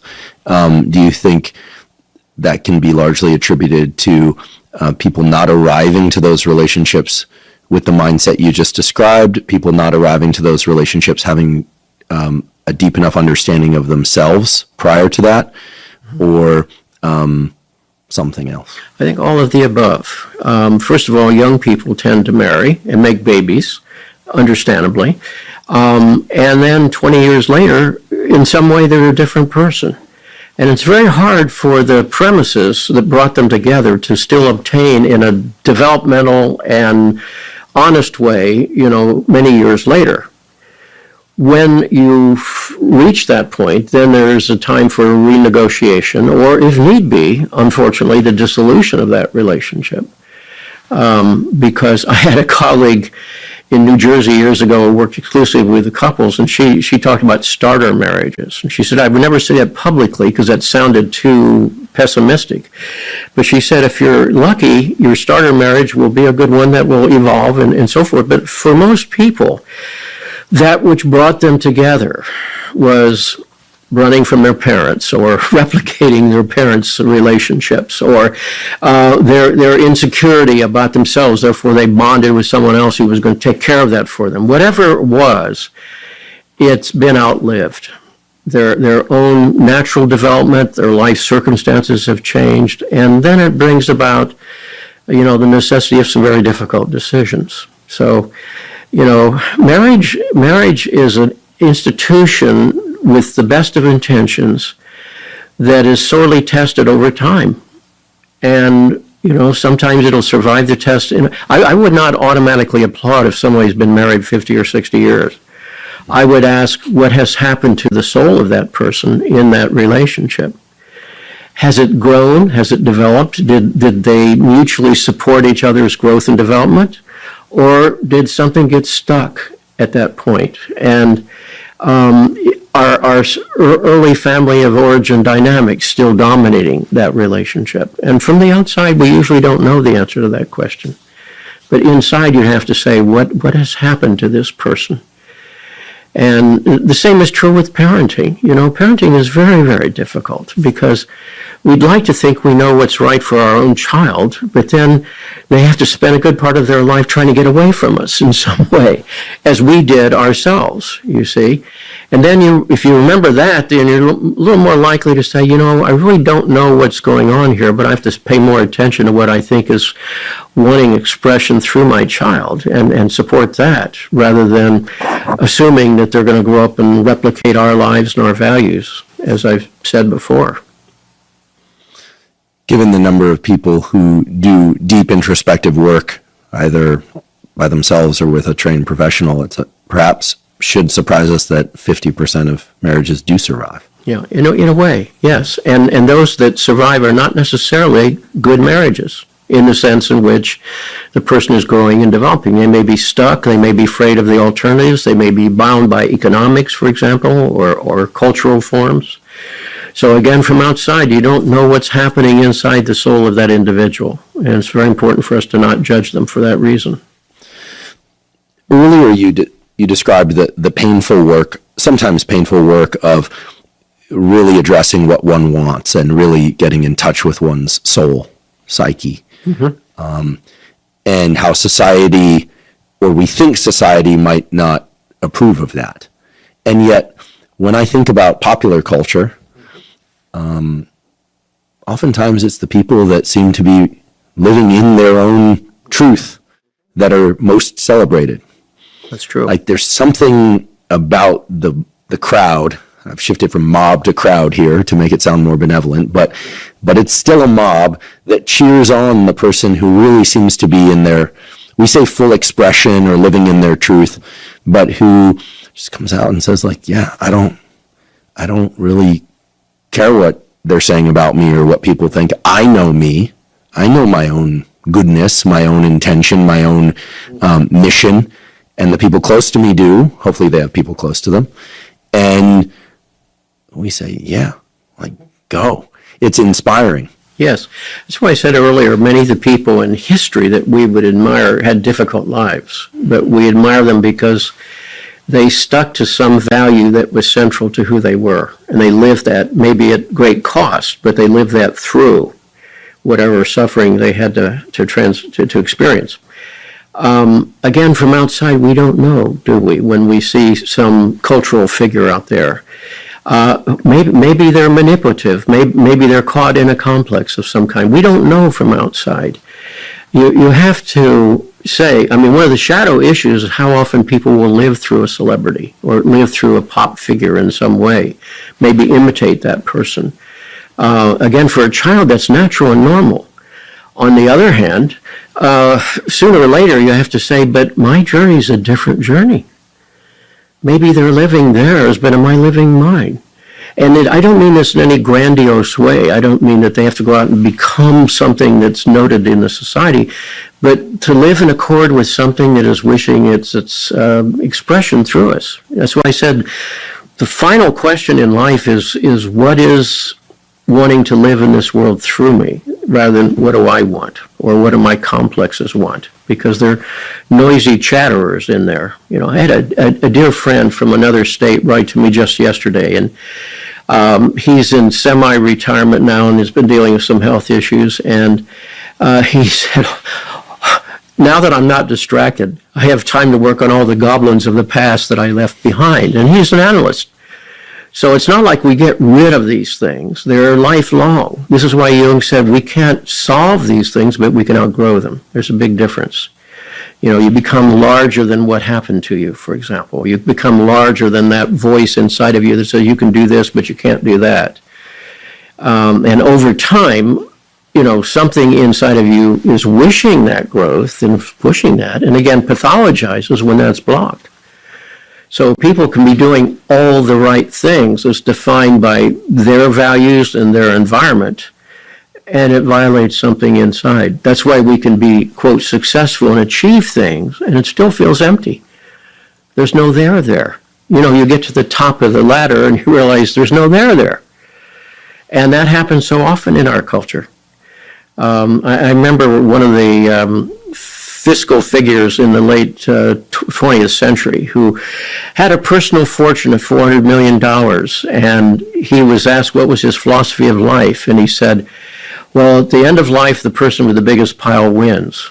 And I remember thinking, how infantile is that? This was a smart man, an elder statesman in his field, ultimately went to prison because of some things, but that's the philosophy of the sandbox. I have the biggest pile of sand. I've won. No, you haven't won. You're dead. And it's a pile of sand. What are you talking about? And yet this is what drove the man's life, and obviously drove him across enough lines that it got him into legal troubles sooner or later. And again, I say that without judgment. I'm just saying, here's an example of a very achieved person who's been living an infantile philosophy, and as such, something else causes him to pay greatly for that. Yeah, well, I certainly can say that despite having pursued work with a lot of vigor and career, that without question, friendships and relationships are the most important thing. There's just no question, right? Especially when things get hard. That's right. You know, I actually have a list in this very book, I won't flip to it now, of the people that I'm just really blessed to call close friends, like real friends that you can count on. And to me, it seems, and I've always, my sister, I have an older sister, and she always said, you've always been a pack animal. I've always had big groups of big-ish groups of friends, and it's something I've invested in heavily, sometimes to the expense of other things, including work and other relationships. But the notion that, the material things, or that the opinions of strangers would somehow fill us, that to me is like the most foreign concept. Sure. Like that's the most foreign concept. But clearly some people operate on those metrics. That's like, of course. And my guess is that they have a reward horizon that is, tacked to whatever it is the algorithms are that get them that thing. And so it must feed some reward mechanism that has them distracted enough, like locked into this one mode of time perception. Just hit the mile mark, hit the mile mark, hit the mile mark, so that they're not aware. But when you take somebody like that who's been doing that for a lifetime and you say, wait, you're on this track going around and around and accruing trophies, but actually that track doesn't go anywhere, doesn't lead you into the world. That's right. My guess is that they've been doing it so long that they're like an animal that's just been, right. Digging a trench in its zoo-confined cage. Which is something I'm finding with a lot of the men that I see. I'm happy to see right now in my practice several men between 60 and 80, and one's 82. And of course, they've been conditioned to work. And then suddenly, on Monday morning, you have to stop and think who you are. You get up and you go to work and you do what you've done all these years. And then suddenly you don't do that. And what are you going to do? Well, you say, well, I'm going to go play golf every day. Well, okay, go do that. But typically, within 3 or 4 months, the depression comes. And they'll think about, well, I need to get back into doing this or get doing that, you see. So often, we find people defined by exactly that kind of mentality. I've finished the first lap, so what do? Run another lap and run another lap. And you realize you keep coming back to the same starting point.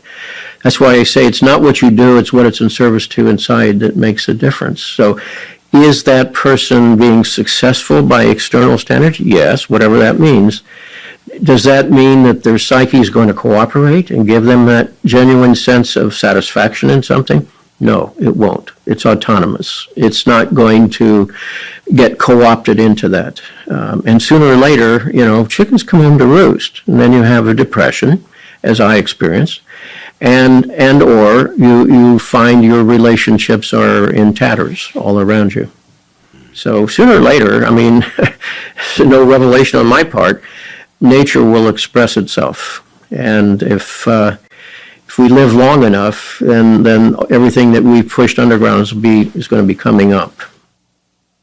You mentioned men in particular, so now would probably be a good time to ask about men in particular. You wrote Under Saturn's Shadow, which is how I initially learned about your work, and then I listened to some of your lectures online. I'm still in the process of reading your other books, but let's talk about archetypes, stereotypes of men and women, with the intention, of course, of better understanding what's real as opposed to what's stereotype.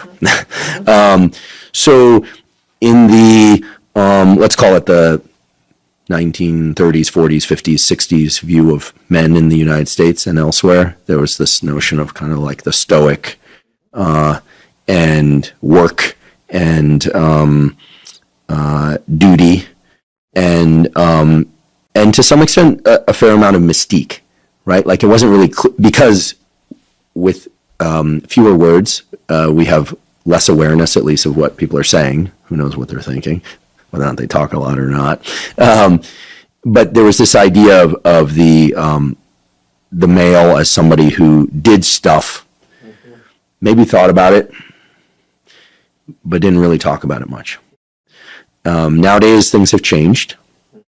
This is borne out in the statistics on college campuses about how many people seek therapy if they have an issue. It's gone from like 15% to 85+%, at least roughly in the statistics I've seen. So, but in terms of males and their sense of duty and how they're supposed to be in the world, I would think, just the way I just laid out the little, by all admittance, like just very antiquated now view of maleness, that they would be thinking a lot about what's going on. It would meet some of the daily practices that you talked about earlier, that there would be reflection, that there would be consciousness, there would be an understanding of one's shadow, or if one were to add in the other stereotype that went with it, that they drink a lot, right? That was very much, I'll remember I went to graduate school first at Berkeley before I shifted to a different place. And I was told when I got there that it used to be that the faculty and graduate students, of which at that time in the 1970s and 60s was mostly male, now that's changed, fortunately, right? That they would meet every day after work to drink and then stagger home to their partners every day. And I was shocked. I'm like, are you kidding me? I was like, no, every single day. So, the idea here is that that was the old view. Now things are very different. But what about the work of men and boys, to try and understand their own psyche better? What are the things that are specific to them that you've talked about? And then we'll turn to women. And then we'll do our best to bridge the divide in a conversation. Right. Well, just to go back to our earlier conversation for a moment, why would those men have to drink every day? And the answer is because there was some deep pain that they had to anesthetize, of which they were by and large unaware, or presumably they would have the opportunity to address whatever that was. And I'll come back to that in a moment.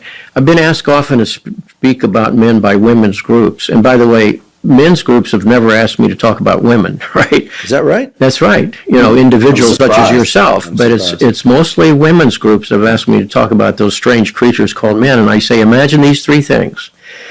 First of all, that you cut away all your close friends, the women that you share your worries about your marriage with, about your children, about your body, your love life or lack thereof. Those people are gone forever. There's no one you can share that with. Secondly, you have to sever your link to whatever your guiding source may be. Call it your instinct or your intuition, whatever it is. That's cut off. It's not acceptable. And thirdly, your value as a human being will be defined by your meeting abstract standards of productivity as defined by total strangers in your culture. And sooner or later, no matter how much you win today, you'll wind up a loser. And the thing is, you hold that off as long as you can. So keep running, all right? And women hear that and they think, well, that's horrible. That's horrible. How lonely that would be. How isolating that would be. And of course it is. It's self-estranging. My poor father was pulled out of the 8th grade, sent to work in a factory, worked all of his life in that factory, and by the standards of his day, he was a good man. He supported his family. He didn't run away. He accepted the responsibility. But I also know he didn't live with his own soul. I know that, and I had clues here and there, and I even saw that as a child. And so when I started to reflect on men, I realized I had my own inhibitions about that. And I was fortunately enough as a therapist, I would say, all right, what would you say to someone who expressed these inhibitions? And I would say, all right, there's some fears here that you're defending yourself against. What's that about? So I thought, and then I had a voice in me that said, but these are secret. You don't talk about it. And then I thought, well, that's my duty, isn't it? I have to bring some of those things up. And so that's what led to the writing of the book, Under Saturn's Shadow. And I suggested a number of those secrets. One is men's lives are as much governed by role expectations as women's lives are. Less so today, but in the past they were ironclad, right? And the net effect of those roles was self-estranging. You are your function, you are your duties. Men's lives are governed by fear-based responses. And there's a certain level of competitiveness that is central to men's culture. Women learn through the years, probably out of necessity, to cooperate and support each other. And they can get through difficult things by doing that. For men, you're always having to demonstrate your competency in one area or another. And the one thing you don't want to do is be a loser, you see. It's a zero-sum game, winners and losers. And ultimately, there's a deep, deep longing for, well, there's a fear of the feminine, so-called, that can include the feminine within, hence men's estranging themselves from themselves. I had a client many years ago who was sent into therapy by his wife saying, either you go to therapy or I'm out of here. So he was there very reluctantly, and he walked in and he saw a box of tissue there, a Kleenex box, and he just kind of sniffed at that without saying anything. And I knew exactly what he was saying, but I acted like I didn't, and he thought I'd missed the clue, and so he pointed the box and sniffed again. And I said, what's this about? And he said, well, you had a woman in here before, don't you? I'm not going to be needing that.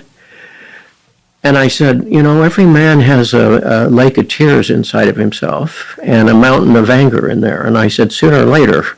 And he said, no, we have better ways of dealing with that. And I thought, well, our prognosis is not very good here.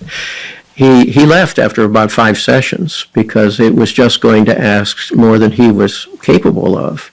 So there's a fear of the feminist, like I have to be so much in my masculine mode of combativeness or competitiveness or expression of competency.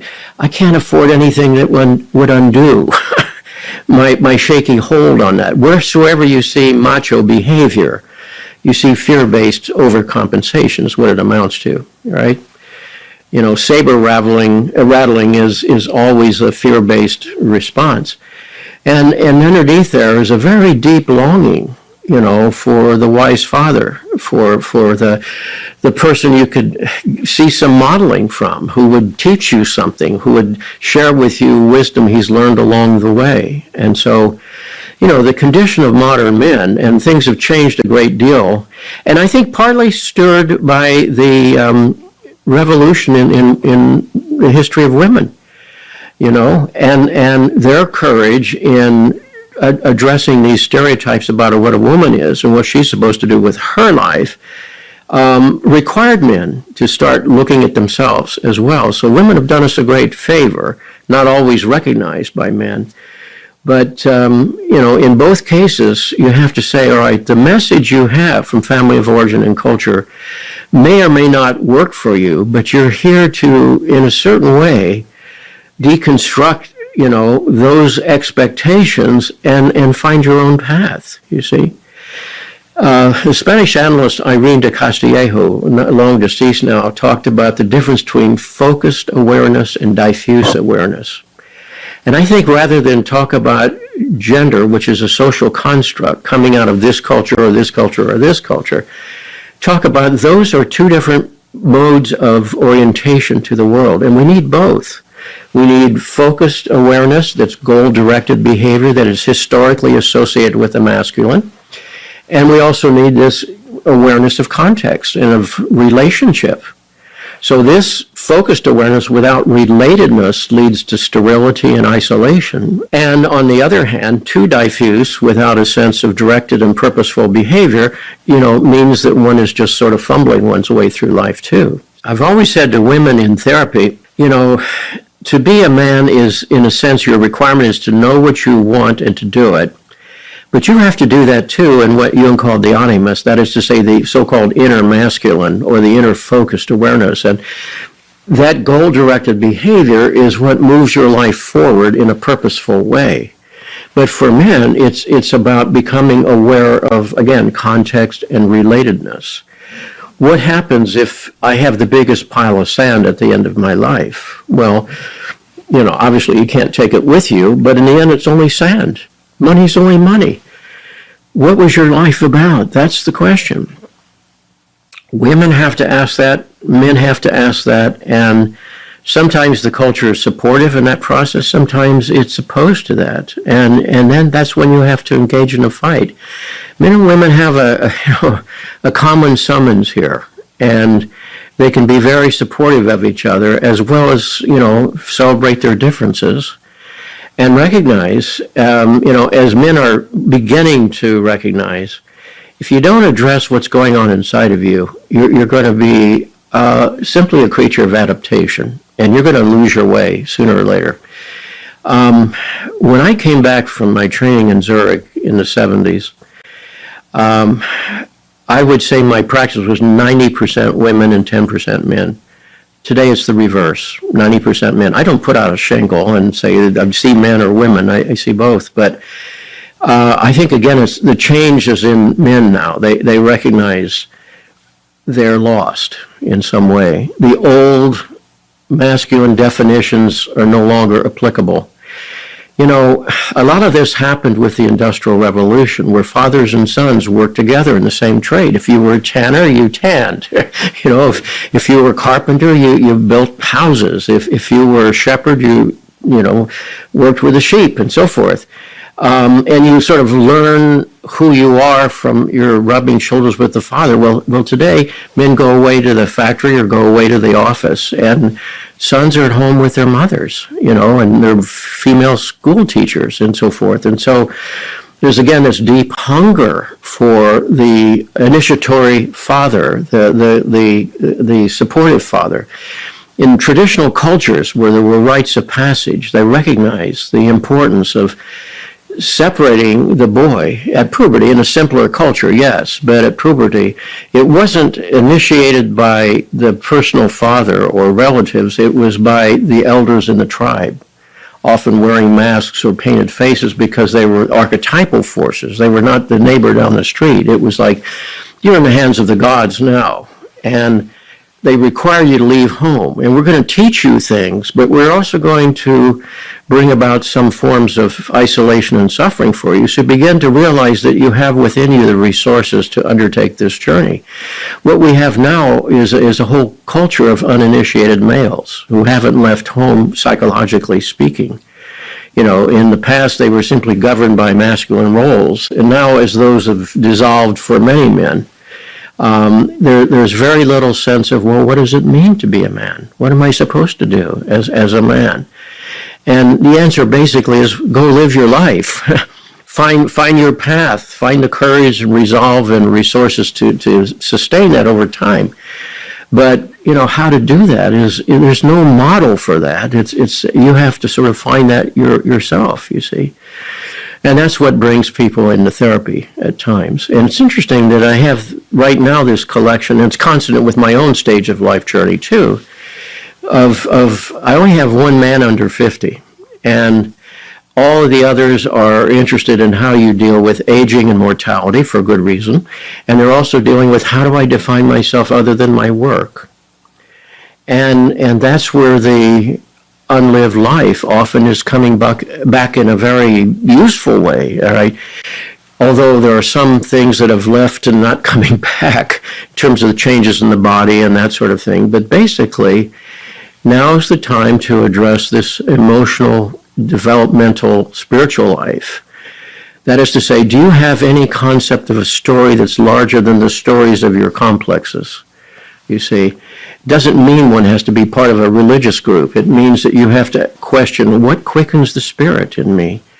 What stirs me inside? What touches me? Where do I encounter the numinous? And the word numinous means there's something there that causes this reaction within me. So if you and I walk into an art museum, let's say, and you're touched by a particular painting and frightened by it or moved to tears by it or whatever, and the other person walks by and is indifferent, which is a right? Well, it's not right or wrong. It's this here, it correlates with something in here. That's what caused that resonance. And that resonance is your engagement with something numinous for you. You don't have to know it or explain it or whatever, but you have to value it and ask, what is it that was touched in me? And if it doesn't speak to me, duty or convention or expectations is insufficient to make it happen. We can't will these things to be numinous. Numinosity is something that's defined by one's soul and not by the collective, that's for sure. And women and men in time, I think, will find that they have very similar goals in their life, and that's how to balance my journey with the legitimate commitments of relationship on the other side. And that's why we have that wonderful word sacrifice, not surrender. Sacrifice is facere, to sacred, sacra facere, to make sacred. If you're sacrificing on behalf of a value that is right for you and for your project together, then you're both served by that. On the other hand, you don't sacrifice the journey of the individual spirit too. And again, it's about balancing that as best one can. And there's very little in our culture that rewards that. But then the price is, again, the symptomatology that comes to the surface. And from a psychodynamic standpoint, we don't say, well, how quickly you'll get rid of the symptoms. We say, why have they come? What are they asking of me?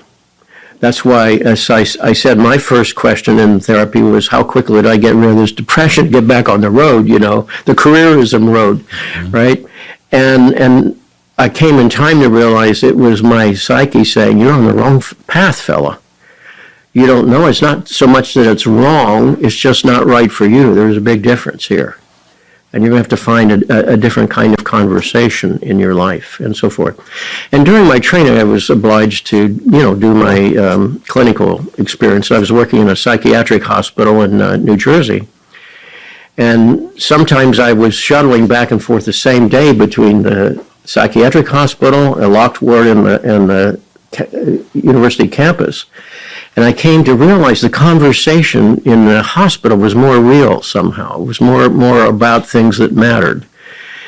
And that's what began to further my resolve to move from academia to being a therapist, or, a working therapist and so forth. So the point is, I need to add this. My way of responding to the family of origin and social context stuff was to retreat into the life of the mind.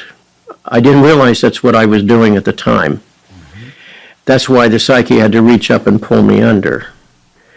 And then I came to realize that the fears that I had in childhood were the ones I had to face at midlife. The difference being I was bringing the adult's capacity to the table that was not present to the child. So, quick example, in my first week working in the psychiatric hospital, I was assigned to a kind of grizzled old ex-military guy who was my mentor. And without asking me, he took me into an autopsy. It was his, let's initiate the new kid kind of thing, Well, I realized it was a test, so I stayed cool and so forth. All the while I'm seeing this human body, cut up and so forth in a radical way. And I realized all that I had fled in childhood was right there on the table before me. And it continued to perseverate in my dreams and so forth. And I was back in Zurich in my own analysis, and I talked about this, and my analyst said quite rightly, he said, when you've dealt with your fears, the fears of others will not be so threatening to you. Because the closed ward I was in was at times violent and so forth, and was not a pleasant situation, but I could feel my own sense of purpose and gravitas in that situation after that. So it's like you can run, but you can't hide. Sooner or later, what you've avoided will show up in your behaviors or your blockage in your behaviors. So it doesn't go away, it goes somewhere. I'd like to just hover a bit on this idea that, on the one hand, our work is to understand ourselves and what really feeds our soul, and to try and live that forward as much as possible in a benevolent way, one would hope.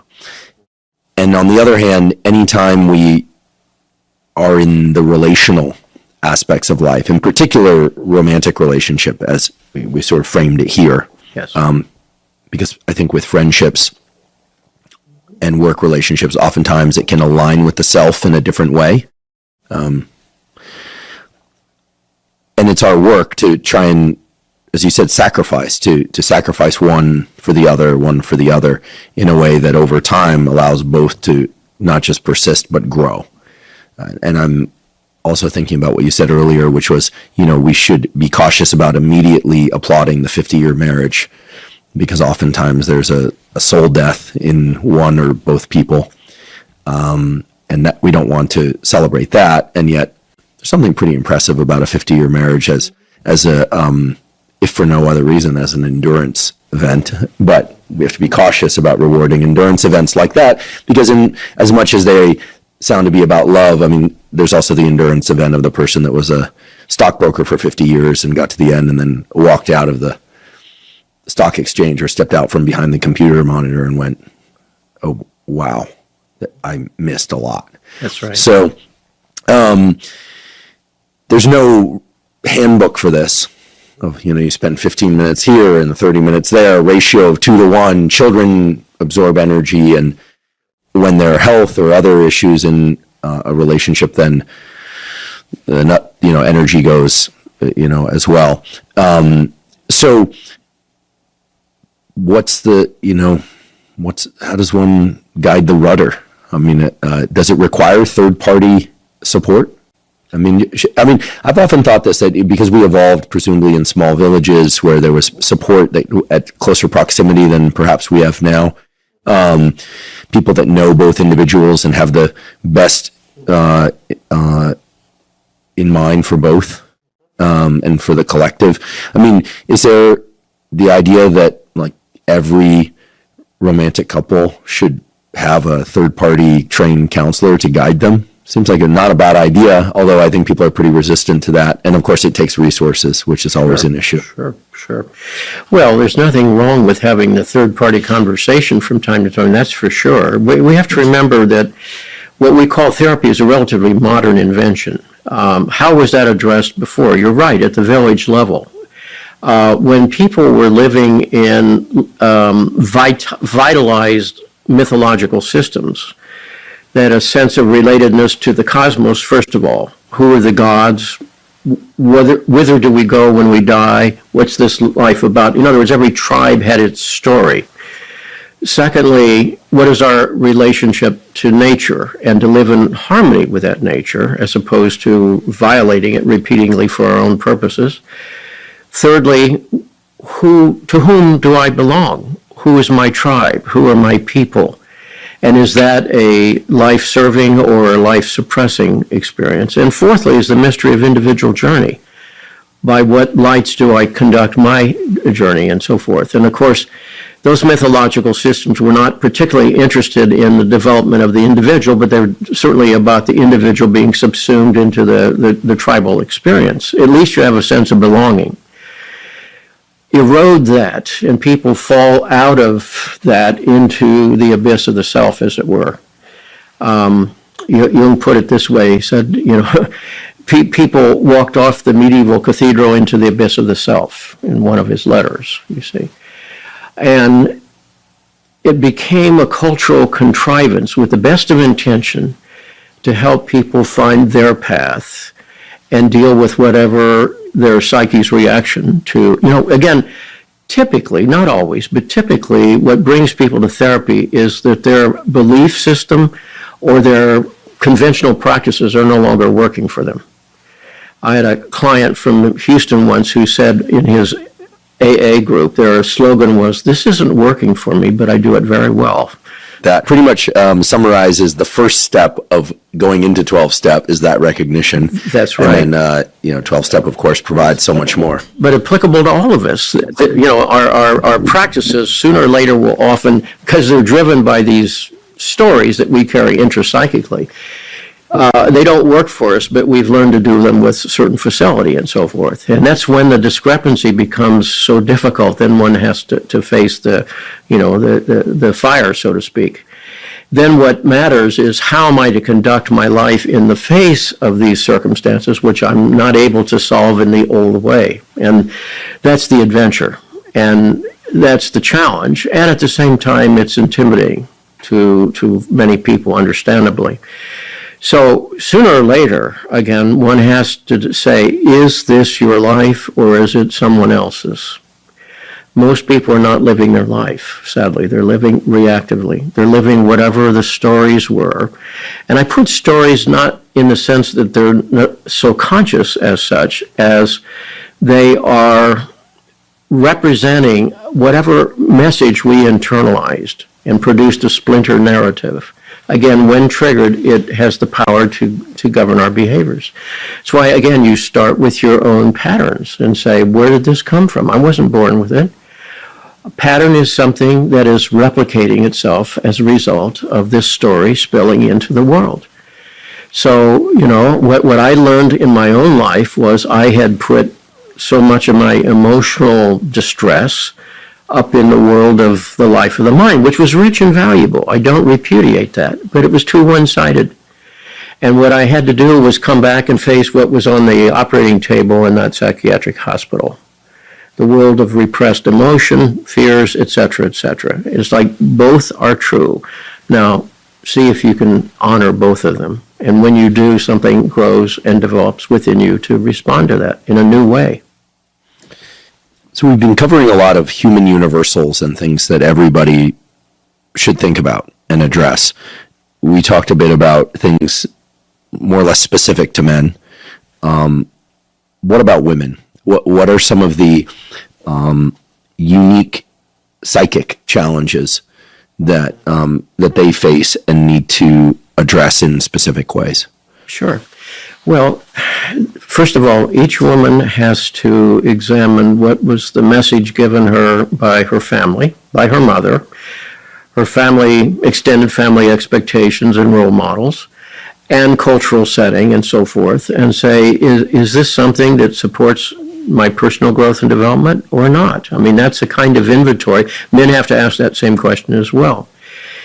We have to acknowledge that biological differences suggest if you're a woman, you're the one who's going to be carrying that baby.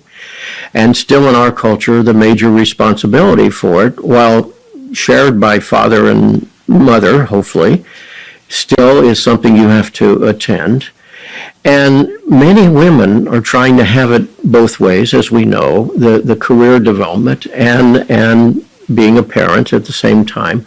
I saw a survey some years ago that a large number of women executives, all had MBAs and had all achieved, like vice president status or something in their corporation. When asked around age 50, would you do this all again? Almost 100% said no. It cost too much from me. It cost me too much. They felt something else was missing. They felt friendship was missing. They felt intimacy was missing. In many cases, they felt parenting was missing, or it had gotten short shrift, you see. As men often face when they look at retirement, as the old saying, on your deathbed, you don't say, gee, I wish I spent more time at the office. It's like, I wish I'd done this or that. I know a few scientists who, to this day, say that they plan to die in their office. It's always a sad thing for me to hear this. Yeah. I also know their children in many cases, and that's about 4/5 of the time is not a good picture. That's right. Yeah. That's right.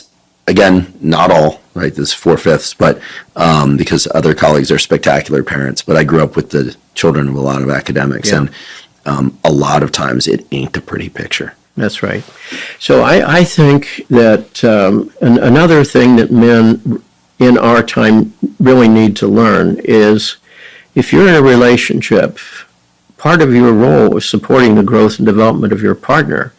And the more insecure the man, the more threatened he will be by that, because she might go off in some other direction, you see. And that means sharing household duties and sharing child care and so forth, which you do to the best of your ability. Having a child and having two careers requires an enormous amount of juggling, as we all know. But you can do it in good faith with the best of intentions. If not, resentment builds and one-sidedness builds. So I think for women, they still need a partner that will buy into the notion of genuine reciprocity in our responsibility to each other and to our work together, which includes child rearing, without which women are unduly burdened, you see, unfairly burdened. And I don't think we've solved that one yet. I think that's still open-ended in the culture at this point. On the other hand, it's stunning to see women grab hold of the opportunities available now. I'm living in a retirement community as of a year ago, and so many of the women that I've had dinner with, my wife and I have dinner with various people, have said, well, when I was at this stage, women were not allowed to do this. One woman was a scientist, and she said, I just wasn't recognized in the physics world until like late in my life.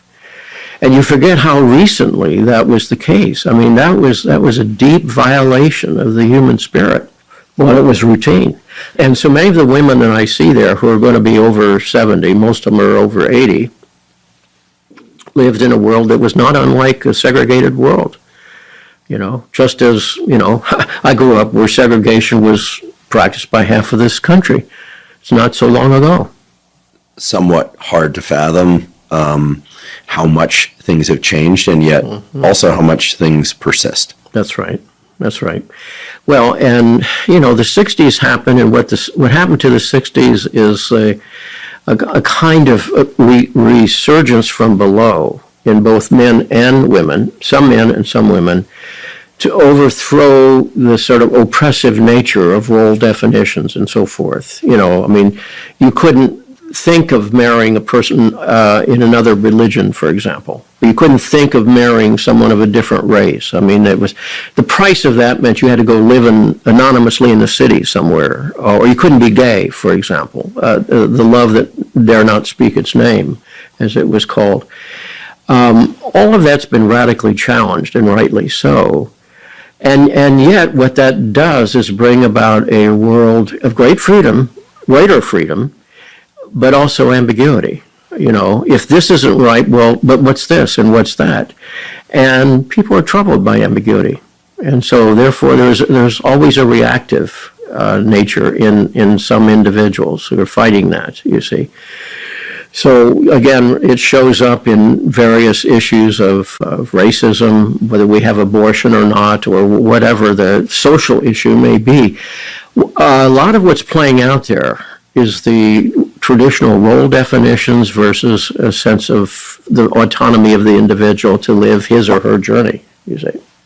I'd like to shift a bit to discussions of pathology or asserted pathology.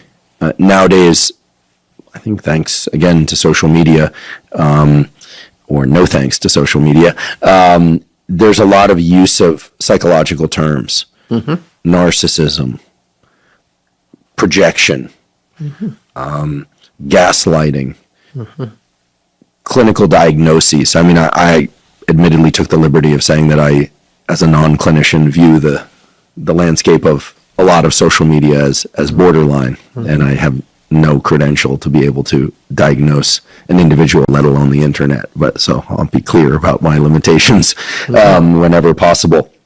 But there are real pathologies of the psyche, of the mind. Yes. I'd be curious about your view of the ones that tend to capture people's attention the most. You know, I mean, I think we now understand some of the neurochemical basis of certain psychiatric challenges, schizophrenia, bipolar in particular, OCD in particular, sometimes by way of which medications they respond to or don't. But that alone doesn't allow us to understand their underlying mechanisms. I think a lot of that is still mysterious. But I'd love to get a different perspective on these things, which is the psychological perspective, which, of course, embraces biology, but looks at it a little bit differently. So, what are your thoughts about the way that these days these words are slung, and what's your view about our actual treatment for these conditions, both for the people suffering from them and the people that suffer because others suffer from them? Yeah. Well, you're asking me to speak both as a therapist and as a citizen, I think, and I'll address the first one first. Part of the therapist's role is to differential diagnosis. In other words, if a person comes in with a depression, we have to try to define what kind of depression we're talking about. There are different kinds of depression. Is this a reactive depression? It's only pathological if it lasts too long or interferes with their normal functioning too much, and that's a judgment call. If a person's grieving the loss of something important in their life, the loss of a marriage, let's say, it's appropriate to feel depressed for a certain length of time until life's challenges move one forward and so forth. There is biologically driven depression, which can be approached with medication, although many of the antidepressants are very limited in their success. Long-term therapy tends to be more effective, as various studies have recognized, albeit there's an economic cost to that. And then thirdly, there's what you can call an intrapsychic depression, which is what I experienced, was that, there were certain parts of my life that had been walled off. And that was crying out.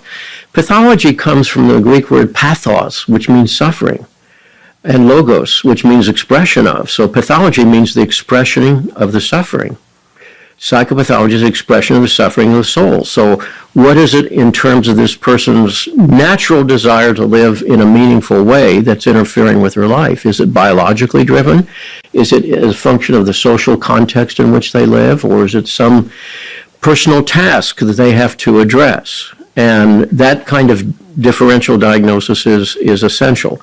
And as you said, there are certain conditions that are predominantly biologically driven, such as schizophrenia, bipolar, etc.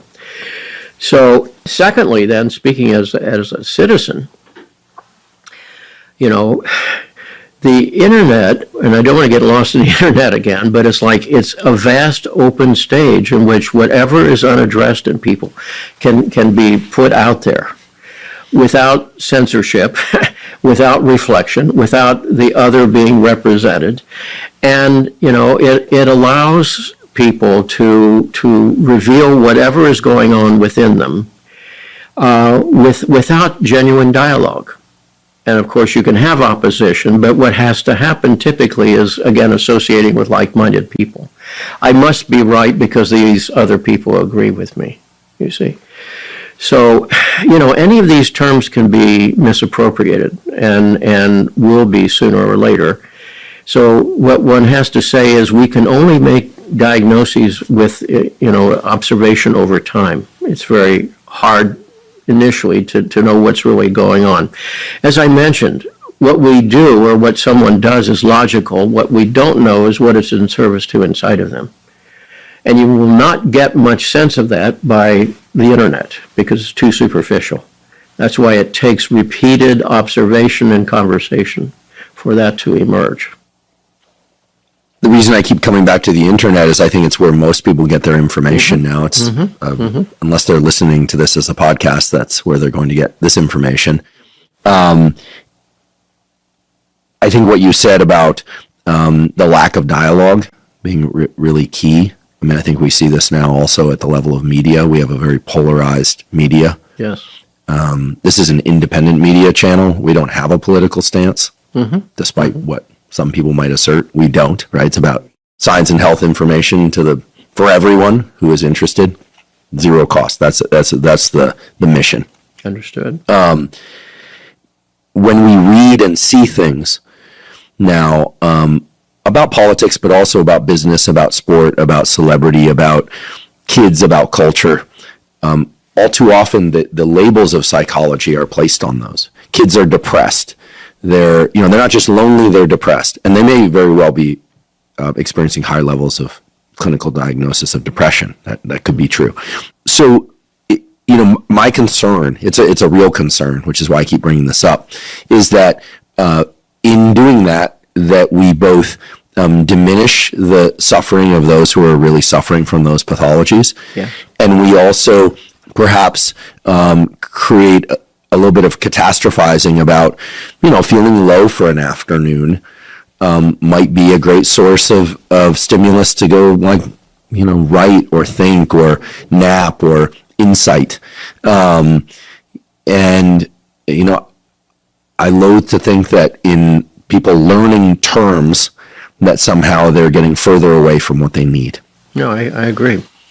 Louis Pasteur, from whom we got pasteurization, of course, reportedly put over the entrance to his office, "Tell me not your politics or your religion, tell me only your suffering."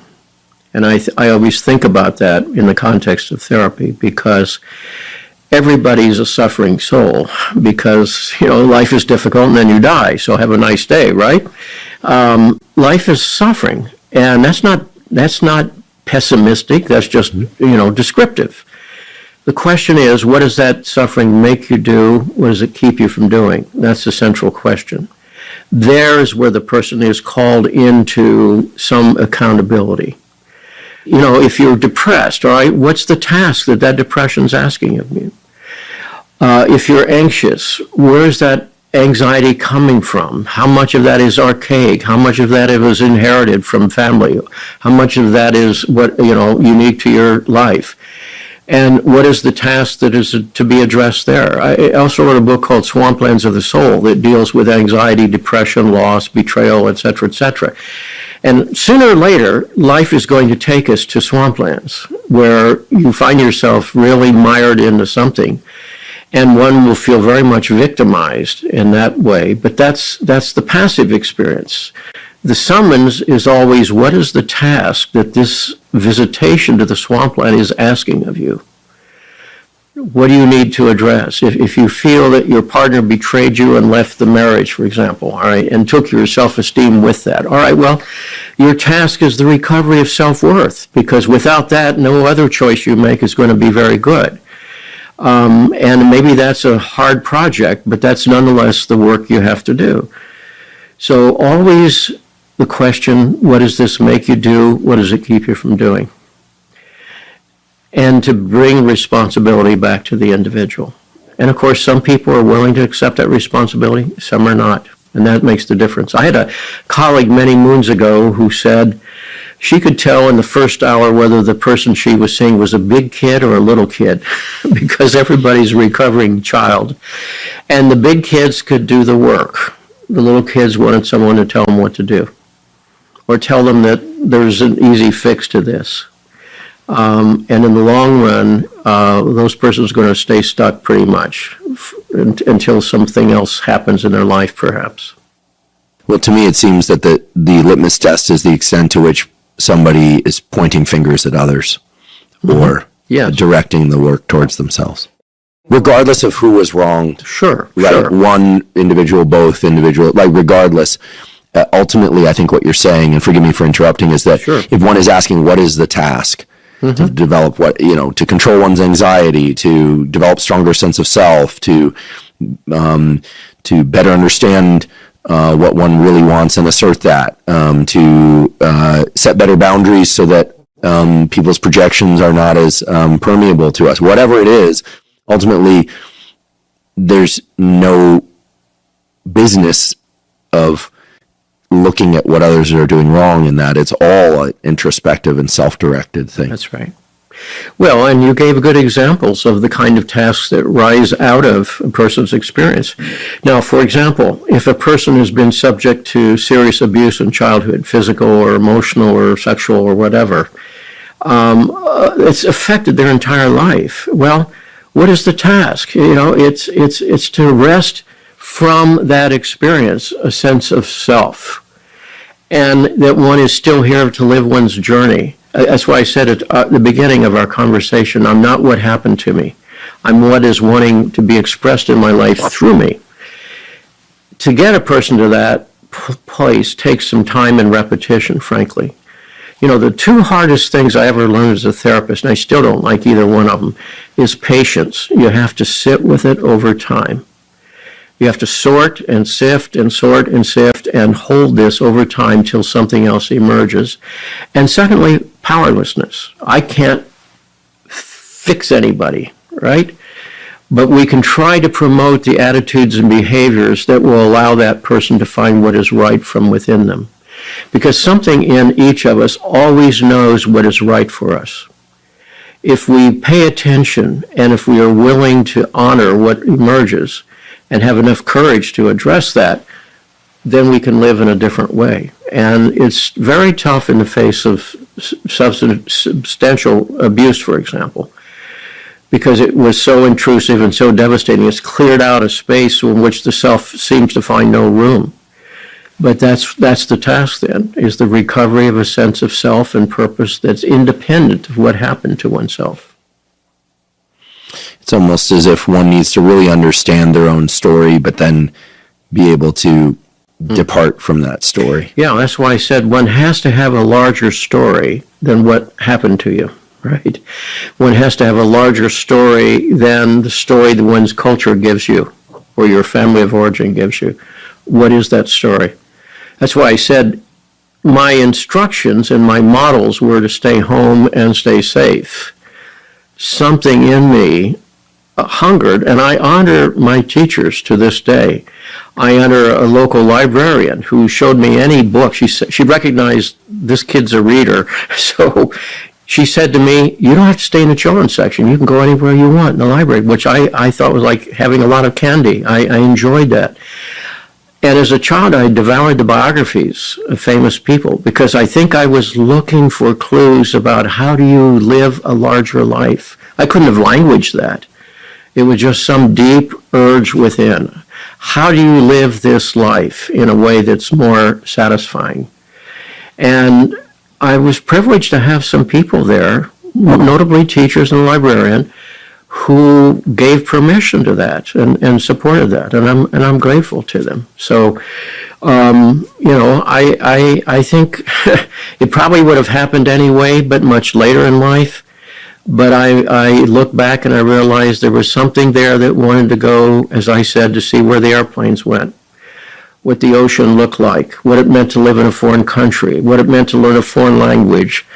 All of those things were unimaginable to my family, and I, rest their souls, because I grieve the life they were not allowed to live. I never forget that. And then it, causes me to resolve, again, to stop and say, all right, now where are you being blocked today by convention or your old fears or your inhibitions or whatever? Because there's always a summons to show up. In fact, in one of the books I said my motto, which I think about every morning, is very simple. Shut up, suit up, show up. Now I'm speaking to myself when I say this. Shut up means stop whining. There are people who don't have food today. There are people whose children are being killed today. There are people who don't have a roof over their. You have tons of things. Shut up, don't whine. Speaking to myself. Suit up means prepare, do your homework. Don't expect life just to present it to you. You have to go out and work hard at something. Show up meaning not show off, but just do the best you can. Step into life, sooner or later life knocks us down. Death is the great democracy, but you're here to live it as best you can by lights that matter within instead of what people around you are saying, And as simplistic as that slogan is, I know a lot of people have copied it and put it on their refrigerator because it's a reminder of this is your life, you're accountable, what are you going to do about that? I'm going to let that sink in for everybody. I think shut up, suit up, show up is essential. I love that. I love Eric's stages of developmental maturation. For those not familiar, Eric's I think another Dane, right? Is it Dane? Yeah. Psychologist, set about to kind of explain neurobiology without knowing any neurobiology, and asserted that there were specific core conflicts that infants and children, young adults and adults go through. And the age ranges are more variable now, based on life expectancy and other factors than they were originally. But one reason I like Erickson's stages of development so much is that as a developmental neurobiologist first, that's where I started out, more or less, it makes perfect sense to me that the brain circuitry would be resolving certain things about interactions with physical objects and relational objects, and it just makes perfect sense. And what genius it was to superimpose on that some ideas about what infants are doing from 0 to 1 and from 3 to 5, etc. Rarely, if ever, do we hear about the maturational stages of adulthood and the core conflicts that we all have to go through. Perhaps not exactly from age 45 to 50 or 50 to 55 or 75 to 80 and so forth, but that life, as it were, might be a series of trying to make it through specific milestones. And when we don't make it through a milestone, problems arise. Sure.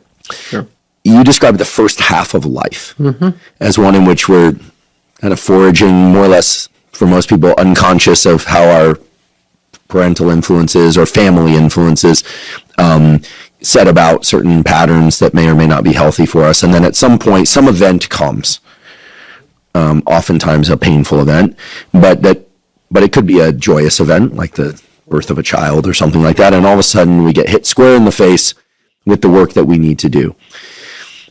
Would you say that the second half of life is one in which we, because of our life experience and because of some awareness, and yet because also our brain is, yes, still plastic, but it takes more work than when we're kids to modify our brain circuitry, that we have to set about this juggling act of still trying to understand the self while still bringing the self that we have into the world, right? We don't really get to pause, go to the shop, and come out a year later in most cases. So regardless of whether or not somebody is 10, 15, 20, 50, or 80 years old, how do we know what our work is then? Like, how do we best know, like, what to focus on? Because it can be a bit overwhelming to think about, like, tackling all of this. Sure. Well, let me say, first of all, many years ago, when I was still teaching at a university, I taught a course on life stages. And for one of the papers, I asked the students to imagine 2 stages ahead of them. So if they were typically 18 to 22, let's say, to imagine themselves in their 40s and try to write about their life in their 40s. And the assignment completely failed, although it was made useful for the classroom discussion, because all of them imagined in their 40s they would have this perfect marriage, their adolescent children would adore them, and they would be in these satisfying careers, despite everything we'd read, everything we'd talked about as a time of turbulence and disappointment and so forth. And it was a complete failure. So it's hard for us to imagine that we too will go through these similar kinds of things, but usually we do. And some of this is triggered by roles in one's life. A lot of it's determined by our own aging of the body and so forth. So, for example, the last stage in Erickson's discussion in so-called old age is the conflict between despair and integrity. And I remember reading that when I was young and wondering, what did he really mean by that? Now I know that in a very personal way. Despair is one sees friends die. One sees avenues in your life closed, that you can't possibly do that. You're confronted with the unlived life or the mistakes you made. You're dealing with loss of functions of the body. You're facing your mortality and so forth and so on. And how could you not despair in the face of that? Well, at the same time, there's, again, the summons to accountability. What now is life asking of you? How are you to show up today in this changed environment, you see? So, the stages of life, and Shakespeare wrote about the 7 stages of life. I think Erickson had 8 stages. And again, underneath this, these things happen, right? And often one doesn't realize it. One reads about it somehow. It's sort of like when you're young, yes, I understand I'm mortal, but, that happens to people out there. It's not part of my DNA, you see. Well, it is. And sooner or later, life is going to unfold, unless it's cut off in some way, you know? And I remember reading when I was in graduate school a saying in ancient Greece that I saw in several different environments. And it said, best of all is not to have been born. Second best is to have died young. And I thought, gee, how awful that is, right? Well, I think I've understood why they were saying that. If you're born into the vale of tears, so to speak, you're born into suffering. You're born into mortality. You're born into loss, and so forth. If you're going to live, you're going to go through some of those. If you live long enough, you'll go through the loss of people you love and care about. You may outlive your children, as I've had an experience. And sooner or later, life will take you to these difficult places. And what are you going to do then? Who are you then, and how are you going to address that? And that's where the issue of integrity came in. And I think Erickson was right on that.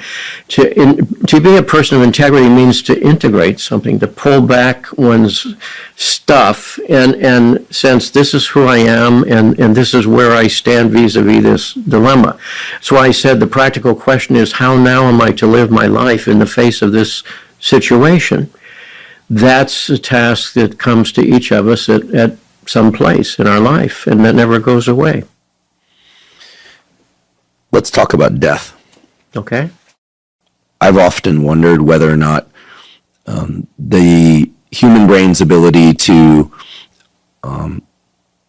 adjust the aperture of our time perception is an adaptive thing, because were we to not be able to do that, we would probably always focus on the fact that at some point we are going to die. Mm-hmm. This, to me, is analogous to a situation in space, not outer space, but let's just frame it this way. We can orient in time, and in particular under conditions of stress, our time horizon tends to shrink.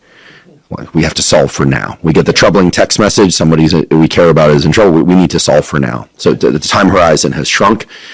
We're on vacation, we're relaxed, everything's taken care of, we're fed, we're rested, our loved ones are safe, we're safe, and all of a sudden we can daydream.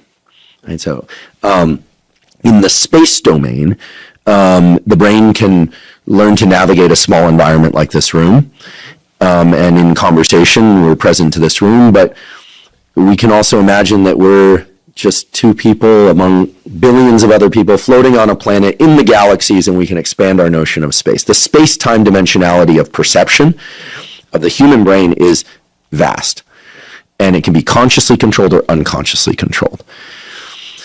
So that's great. It allows us to be functional in a number of different space-time dimensions.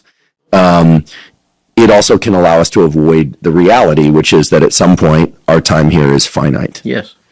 And the example you gave earlier of somebody who was just trying to pile up as much money to get to the end was an example, I think, of a shortened time horizon.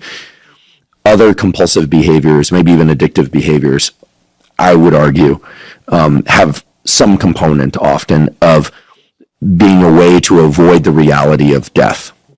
It's a way of packing away the fear of death, because if you can create these reward-based, which eventually become punishment-based in the case of addiction, milestones and algorithms that the brain is running, solve for this now, solve for this now, solve for this, you stave off the reality, which is death is coming.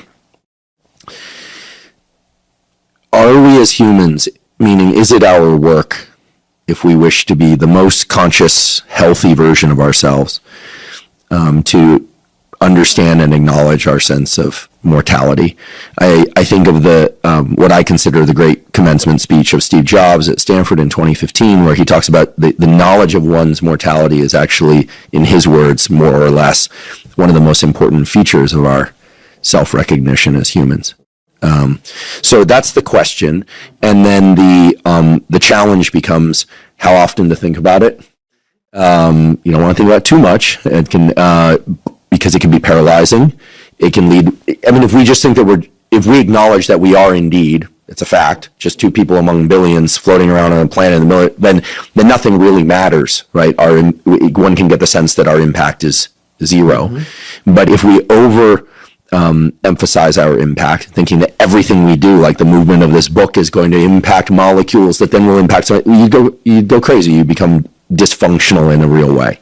So those are the two extremes, and I'll just kind of set that about and let for reflection. But in terms of our sense of our own mortality and what that means about our sense of life, it seems like a pretty big topic. And I know you're writing a book about this, and I'm very excited to read it when it comes out. Well, I've actually written about it before. The paradox here is it's mortality that makes this life meaningful. If we were immortal, we would simply do this for a century, then we get bored, and then we do something else for a century, and then get bored, and then something else for a century. Life is short. As Jung said, that short pause between two great mysteries. From whence we come, we know not. Whither we go, we don't know. The problem is the identification of the ego. One of the things that's occurred is in many traditional cultures, that ego was subsumed, as I said, into a larger story. Take away that story, and what's going to fill that space? The ego. You know, my own importance, my self-perpetuation. The fact that people have frozen their brains and wanting to be revived in some future, era is a good example of denial, it seems to me. Life means something because your choices are finite. You don't live here forever. Now, the more you identify with the ego, the more threatened you're going to be by that. And then you begin to realize, all right, the center of my personality is not the ego.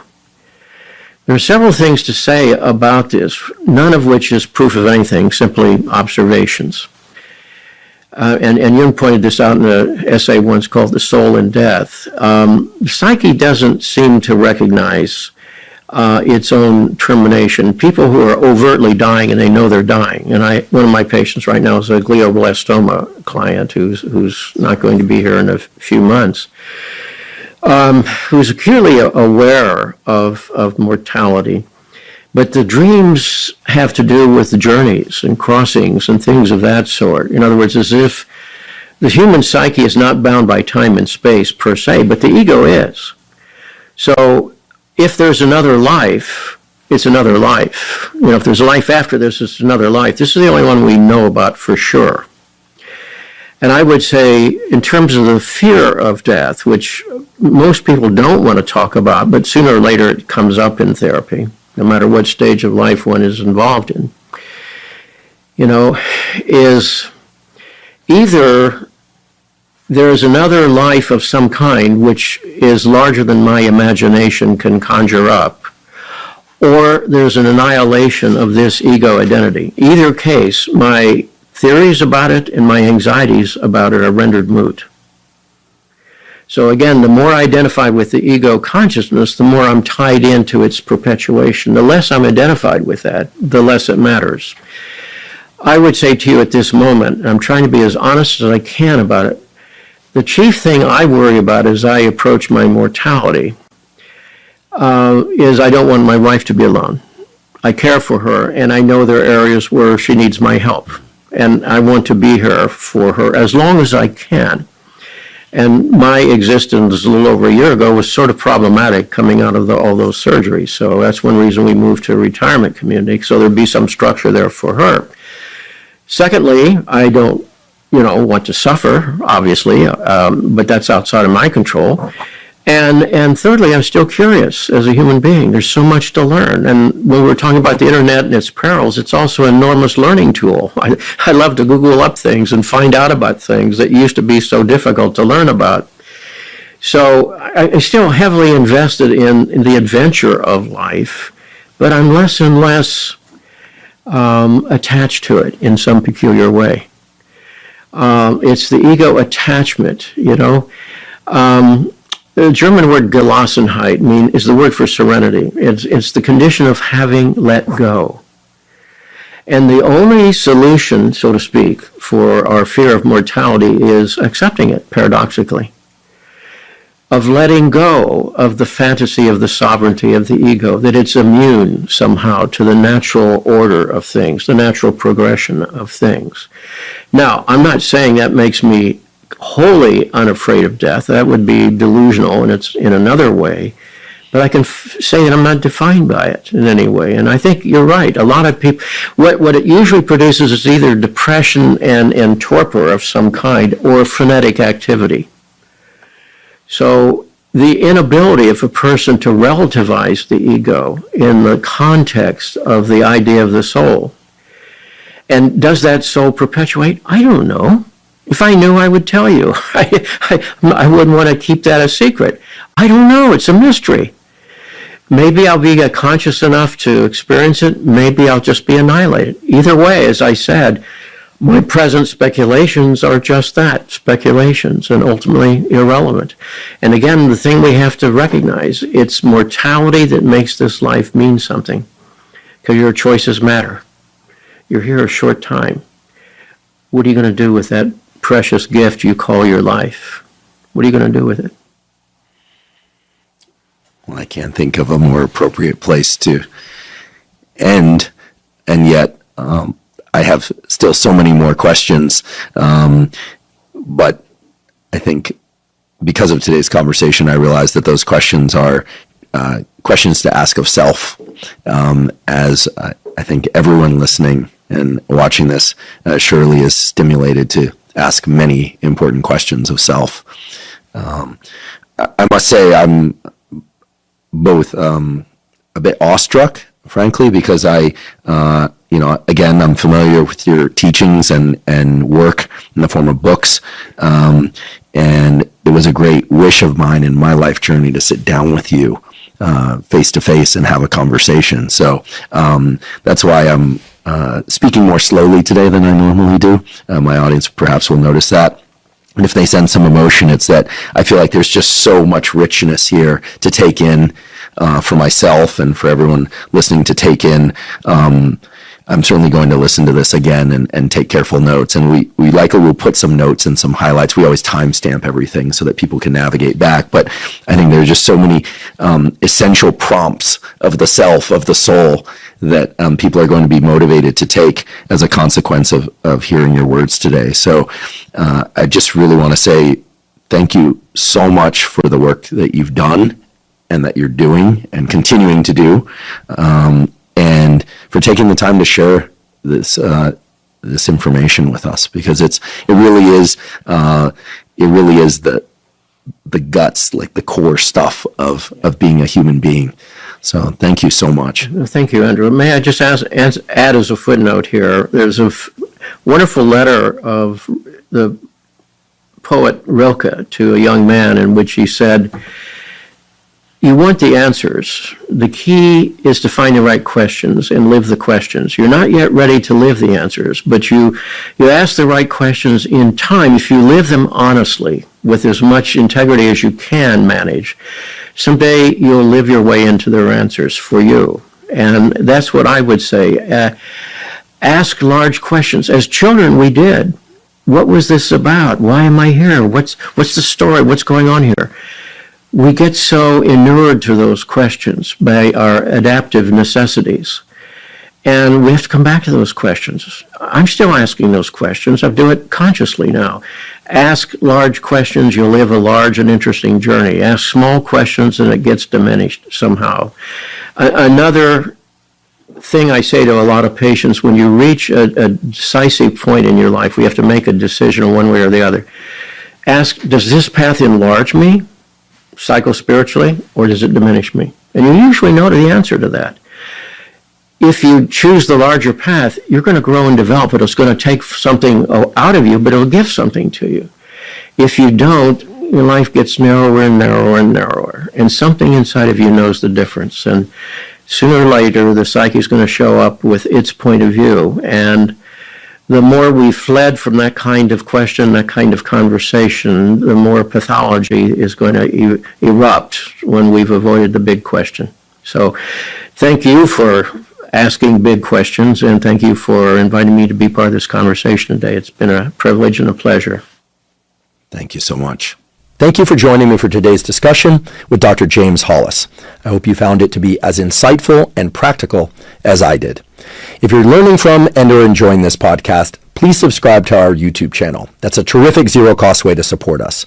In addition, please subscribe to the podcast on both Spotify and Apple. And on both Spotify and Apple, you can leave us up to a 5-star review. Please also check out the sponsors at the beginning and throughout today's episode. That's the best way to support this podcast. If you have questions for me or comments about the podcast, or topics or guests that you'd like me to consider for the Huberman Lab podcast, please put those in the comment section on YouTube. I do read all the comments. If you're not already following me on social media, I am Huberman Lab on all social media platforms. So that's Instagram, X, LinkedIn, Facebook, and Threads. And on all of those platforms, I discuss science and science-related tools, some of which overlaps with the content of the Huberman Lab podcast, but much of which is distinct from the content covered on the Huberman Lab podcast. So again, it's Huberman Lab on all social media channels. If you haven't already subscribed to our Neural Network newsletter, our Neural Network newsletter is a zero-cost monthly newsletter that includes podcast summaries as well as protocols in the form of 1 to 3 page PDFs that cover everything from neuroplasticity and learning or how to improve your sleep, as well as protocols on growth mindset and on and on. Again, all available zero cost. You simply go to hubermanlab.com, go to the menu tab, scroll down to newsletter, and enter your email. And I should mention that we do not share your email with anybody. Thank you once again for joining me for today's discussion with Dr. James Hollis. And last, but certainly not least, thank you for your interest in science.